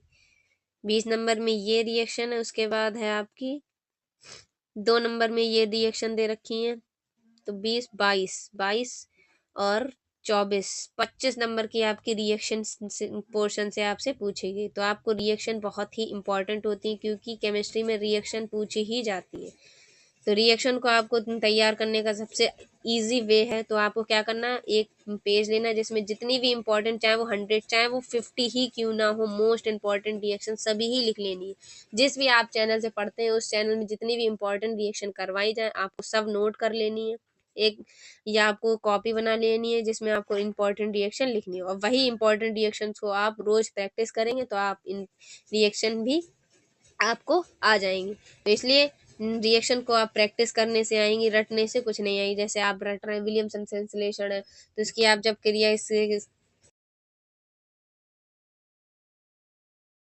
जाए कि 60-70 में से आपके कितने मार्क्स बन रहे हैं। तो चलिए वीडियो को स्टार्ट करते हैं। वीडियो स्टार्ट करने से पहले इस वीडियो को अपने फ्रेंड के साथ जरूर से जरूर शेयर कीजिए। तो इसमें पहले आपको नोट में बता रखा है कि प्रारंभिक के जो 15 मिनट होते हैं परीक्षार्थी को प्रश्न पत्र पढ़ने के लिए निर्धारित किए जाते हैं। तो ये सब आप निर्देश अपना पढ़ लीजिए। उसके बाद हम स्टार्ट करते हैं बहुविकल्पीय प्रश्न से। खंड आ। खंड आ में क्या कहा गया? पहला है विद्युत फ्लक्स का मात्रक है न्यूटन प्रति कूलाम, वोल्ट प्रति मीटर या वोल्ट एक्स मीटर या वोल्ट न्यूटन मीटर। तो इस कुछ क्वेश्चन पेपर के हम आपको एक भी आंसर नहीं बताएंगे। इस पेपर को आपको खुद ही सॉल्व करना होगा। तो जल्दी से इस पेपर को अगर आप चाहिए तो नीचे कमेंट बॉक्स में बताइए, हम आपको इस पेपर की पीडीएफ टेलीग्राम चैनल पर डाल देंगे। तो टेलीग्राम चैनल लिंक डिस्क्रिप्शन में जाके ज्वाइन कर लीजिए। दूसरा है आपका चुंबकीय क्षेत्र बी वेक्टर में बी वेग यू वेक्टर से गतिमान आवेश के कण पर लगने वाला बल एफ है। तो इसका आपको आंसर कौन सा है सही से बताना है। ठीक है, उसके बाद आपका है गा। यदि ई वेक्टर तथा बी वेक्टर चुंबकीय वैद्युत चुंबकीय तरंग के क्रमशः वैद्युत सदिश तथा चुंबकीय सदिश हो तब वैद्युत चुंबकीय तरंग का संचरण की दिशा अनुदिश होती है। ठीक है, उसके बाद 4 डायोप्टर और 2 डायोप्टर माइनस के 2 डायोप्टर क्षमता के 2 लेंस संपर्क में रखें तो संयुक्त लेंस की फोकस दूरी आपको बतानी है। ठीक है, तो इसमें आपको संयुक्त लेंस वाला फॉर्मूला लगाना है और आपको फोकस दूरी इसमें बतानी है। ठीक है, उसके बाद एक और आपको दे रखा है न्यूमेरिकल की एक धातु प्रश्न में 6 ईवी ऊर्जा, जिसे ईवी इलेक्ट्रॉनिक वोल्ट बोलते हैं। ठीक, ऊर्जा के फोटोन आपतित होते हैं तब उत्सर्जित फोटो इलेक्ट्रॉन की अधिकतम ऊर्जा 4 ईवी होती है। निरोधी विभव होना चाहिए। तो इसमें आपको निरोधी विभव बताना है। तो निरोधी विभव 4 ईवी होता है, 2 ईवी होता है, 6 ईवी होता है या 10 ईवी होता है, ये आपको बताना है। उसके बाद पी प्रकार के अर्धचालक बनाने के लिए शुद्ध जर्मेनियम में मिलाया जाता है तो मिलाए जाने वाला अब द्रव कौन सा होता है? फास्फेरस होता है, एंटोनीमनी होता है, एल्यूमिनियम होता है या आर्सेनिक होता है। ये 6 आपके बहुविकल्पी में बहुत ही इजी बहुविकल्पी है। तो इसे आप आराम से आपको पता होगा कि विद्युत फ्लक्स का मात्रक क्या होता है। तो जिसे भी विद्युत फ्लक्स का मात्रक पता है तो वो कमेंट बॉक्स में बताइए। बहुत ही इजी ये क्वेश्चन है कि विद्युत फ्लक्स का मात्रक कौन सा होता है। और ये 6 क्वेश्चन के आपको बहुविकल्पी आपको एमसीक्यू कमेंट बॉक्स में बताने, जिससे भी 6 के 6 एमसीक्यू क्वेश्चन आते हैं तो उसकी फिजिक्स में तैयारी अच्छी चल रही होगी। और कल ही हमने आपके लिए फिजिक्स की महत्वपूर्ण परिभाषाएं डाली है, जो कि आपकी पूरी बुक की महत्वपूर्ण परिभाषा है। अगर आप वो महत्वपूर्ण परिभाषा पढ़ लेते हैं तो उसके अलावा आपको कोई भी परिभाषा पढ़ने की ज़रूरत नहीं है। ठीक है, तो पहला आपका खंड अब स्टार्ट होने वाला है, खंड बा, जिसमें आपको पहला क्वेश्चन दे रखा है दूसरे का विशिष्ट चालकता के लिए सूत्र एवं मात्रक लिखिए। ये हमने कल आपको परिभाषा जब करवाई थी तो ये वाला क्वेश्चन आपका उसमें भी हमने डाला है। ठीक है, तो ये बहुत ही इंपॉर्टेंट है, विशिष्ट चालकता के लिए सूत्र एवं मात्रक। ठीक है, उसके बाद है दो सीधे समांतर अनंत लंबाई के लिए धारावाही चालकों के प्रति एकांक लंबाई पर लगने वाला बल का व्यंजक। तो ये डेरिवेशन मोस्ट इंपॉर्टेंट है। इसमें आपको क्या सिर्फ और सिर्फ व्यंजक लिखना है, इसको प्रूव नहीं करना है कि दो धारावाही समांतर अनंत लंबाई के इसमें क्या एक नंबर का है, तो सिर्फ आपको सूत्र लिखना है और पूरा प्रूफ नहीं करना है। ठीक है, तो नंबर के हिसाब से ही आपको करना होगा। सिर्फ इसका क्या लिखना, व्यंजक लिखिए। ठीक है, व्यंजक प्राप्त नहीं किए तो सिर्फ आपको क्या लिखना, व्यंजक लिखना, सूत्र लिखना। ओके, ठीक है। उसके बाद है दूसरे का 10 ओम प्रतिरोध तथा 10 हेनरी प्रेरकत्व की एक कुंडली 50 वोल्ट बैटरी से जुड़ी हुई है तो कुंडली के बीच संचित ऊर्जा का मान बताना है। ठीक है, उसके बाद क्रांतिक कोण की परिभाषा, ये भी हमने मोस्ट इंपॉर्टेंट परिभाषाओं में रखी है। ठीक है, तो क्रांतिक कोण की परिभाषा मोस्ट इंपॉर्टेंट है। अगर आपने मोस्ट इंपॉर्टेंट प्लेलिस्ट नहीं देखी है फिजिक्स की, जो हमने इस चैनल पर प्रोवाइड कर दी है, उसमें आपके बहुत सारे हमने डेरिवेशन इंपॉर्टेंट करवा दिए हैं जो कि आपकी 5 नंबर में पूछे जाते हैं। ठीक है, तो जल्दी से जाके उस वीडियो को जरूर देख लीजिए, उसमें सारे ही इंपॉर्टेंट क्वेश्चन डाल दिए। तो नीचे दी गई लिंक डिस्क्रिप्शन बॉक्स में प्लेलिस्ट डाल दिए, जाके पूरी प्लेलिस्ट को देख लीजिए। उसके बाद है अड़ा वाला क्वेश्चन कि हाइड्रोजन के प्रथम बोर कक्ष में 0.53 एंगस्ट्रॉम है तो तृतीय बोर कक्षाओं की त्रिज्या ज्ञात करनी। सिर्फ आपको त्रिज्या लिखनी है कि किसकी, तृतीय बोर कक्षाओं की। ठीक है, उसके बाद है इलेक्ट्रॉन सूक्ष्मदर्शी में त्वरक के विभव का मान आपको बताना, जबकि इलेक्ट्रॉन का तरंग दैर्घ्य मान क्या है, 1 एंगस्ट्रॉम है। ठीक है, तो ये थे आपके एक एक नंबर वाले निश्चित उत्तरीय प्रश्न। ठीक है, तो ये एक एक नंबर वाले आपके क्वेश्चन बहुत ही, सिर्फ आपको इसमें जो पूछा जाए सिर्फ आपको शॉर्टली आपको जवाब देना है। ठीक है, उसके बाद है खंड सा, जिसमें आपको 2-2 नंबर वाले क्वेश्चन पूछे हैं। तो पहला आपका न्यूमेरिकल दे रखा है तीसरे का खा कि 3 ओम के मोटे तार को खींचकर इसकी लंबाई क्या कर दे, 2 गुनी कर दे। तो तार के नए प्रतिरोध की गणना करनी है। जैसे 3 ओम प्रतिरोध का तार है एक, तो इसे क्या मान लेंगे, आर क्या है, आर बराबर 6। तो इसे मोड़ के क्या कर दिया, 2 गुना कर दिया, 2 मतलब मोड़ दिया। जैसे ये तार सीधा था, इसे क्या कर दिया, मोड़ के दुगना कर दिया। तो इसको आपको तार की क्या बना, नए प्रतिरोध की गणना की, नए तार की गणना की। ठीक है, उसके बाद है खा वाला, किसी प्रिज्म में अल्पतम विचलन कोण 30 डिग्री है तो प्रिज्म के प्रथम अपवर्तक पृष्ठ अपवर्तन कोण 30 डिग्री है। तो प्रिज्म के अपवर्तनांक, पदार्थ के अपवर्तनांक का क्या करना है, ज्ञात करना है। ठीक है, उसके बाद परमाणु द्रव्यमान मात्रक AMU की परिभाषा लिखनी। जे भी हमने मोस्ट इंपॉर्टेंट परिभाषाओं में डाला था। इसका किलोग्राम तथा MEV में व्यक्त कीजिए। इसका किलोग्राम तथा MEV में भी इसको क्या करना है, व्यक्त करना है। फिर एक चित्र दे रखा है, इसको इसमें क्या बताया कि सैलंग चित्र में प्रदर्शित अमीटर A1 तथा A2 से मापी गई वैद्युत धाराएं क्या होती, यदि उनके प्रतिरोध नगण्य है तथा PN संधि डायोड आदर्श हों। तो ये आपको दे रखा है, इसको भी आपको सॉल्व करना है। अब आपके स्टार्ट होते हैं 3 नंबर वाले क्वेश्चन।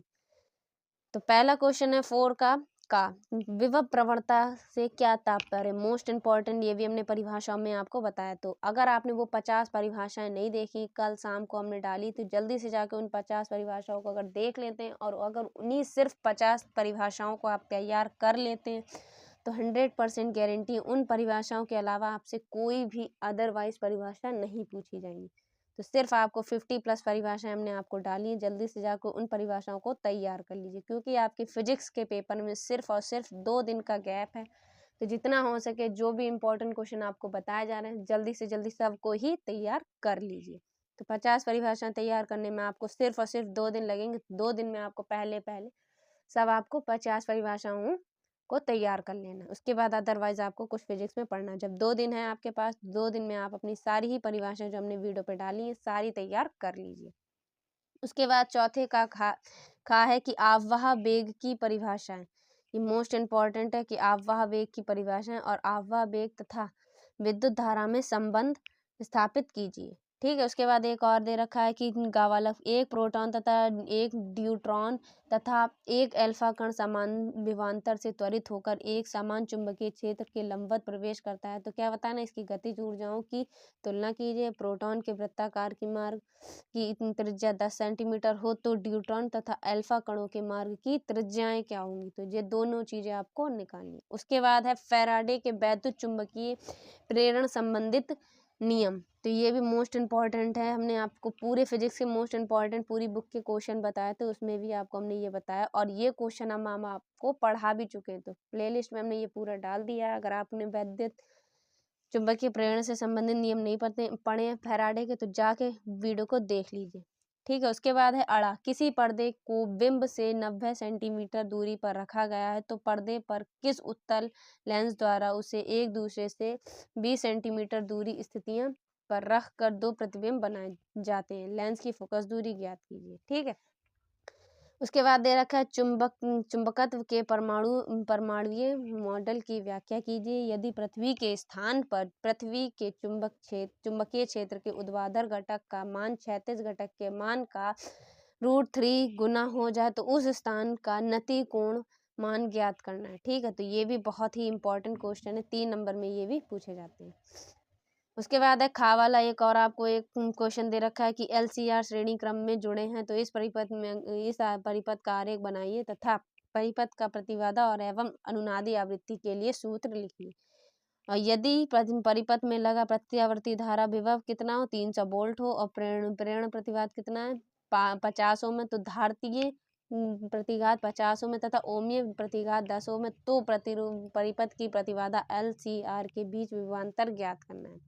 पहले आपको LCR परिपथ का आरेख बना के उसको समझाना है, सूत्र स्थापित करना है, फिर उसको बाद आपको एक डेरिवेशन सॉल्व करना है। यहाँ से जो आपको डेरिवेशन दे रखा है, उसके बाद अथवा में अगर आपको वो नहीं आता तो एक नीचे दे रखा है कि एक ऊंचाई ट्रांसफर की प्राथमिक तथा द्वितीय कुंडली में फेरों की संख्या क्रमशः 100 तथा 400 है, तो प्रथम कुंडली में 120 वोल्ट AC लगाया जाए तो ज्ञात कीजिए कि परिणाम अनुपात क्या होगा, द्वितीय कुंडली में उत्पन्न वोल्टेज क्या होगा। ठीक है, उसके बाद इसमें दे रखा है आपको 30 वाला क्वेश्चन, मैक्सवेल के वैद्युत चुंबकीय तरंग के सिद्धांत की व्याख्या कीजिए, तरंगों के समपोषी तथा विषम विनाशी व्यतिकरण की आवश्यक शर्तें लिखिए। ये मोस्ट इंपॉर्टेंट है शर्तों वाला क्वेश्चन, ये जरूर ही पूछा जाता है, समपोषी तथा विनाशी व्यतिकरण के लिए आवश्यक शर्तें। उसके बाद प्रकाश वैद्युत प्रभाव का नियम, मोस्ट इंपॉर्टेंट है ये प्रकाश विद्युत प्रभाव का नियम।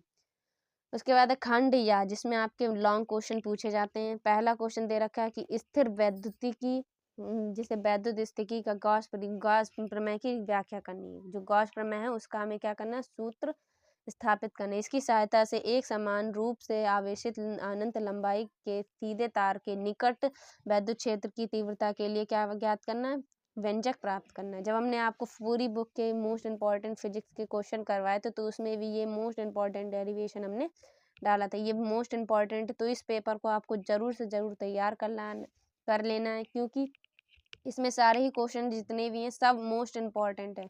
100% गारंटी ये पेपर आपके लिए बहुत ही इम्पोर्टेंट होने वाला है, तो इस पेपर को जरूर से जरूर आपको तैयार करना है। उसके बाद अथवा में दे रखा है कि किसी समांतर प्लेट संधारित्र की धारिता का व्यंजक प्राप्त कीजिए जब दोनों प्लेटों के बीच परावैद्युत पदार्थ भरा हो। और ये वाला हमने डेरिवेशन भी आपको वीडियो में करवा दिया है। ठीक, अगर आपने ये वाला डेरिवेशन आपको नहीं आता है तो वीडियो में जाके आप फिर से देख सकते हैं। उसके बाद है संयुक्त सूक्ष्मदर्शी का नामांकित किरण आरेख बनाइए तथा इनकी आवर्धन क्षमता का सूत्र ज्ञात कीजिए जब अंतिम प्रतिबिंब स्पष्ट दृष्टि की न्यूनतम दूरी पर बनता है। तो ये वाला क्वेश्चन बहुत पूछा जाता है, संयुक्त सूक्ष्मदर्शी का नामांकित चित्र। उसके बाद अथवा में दे रखा है कि प्रकाश के विवर्तन से आप क्या समझते हैं।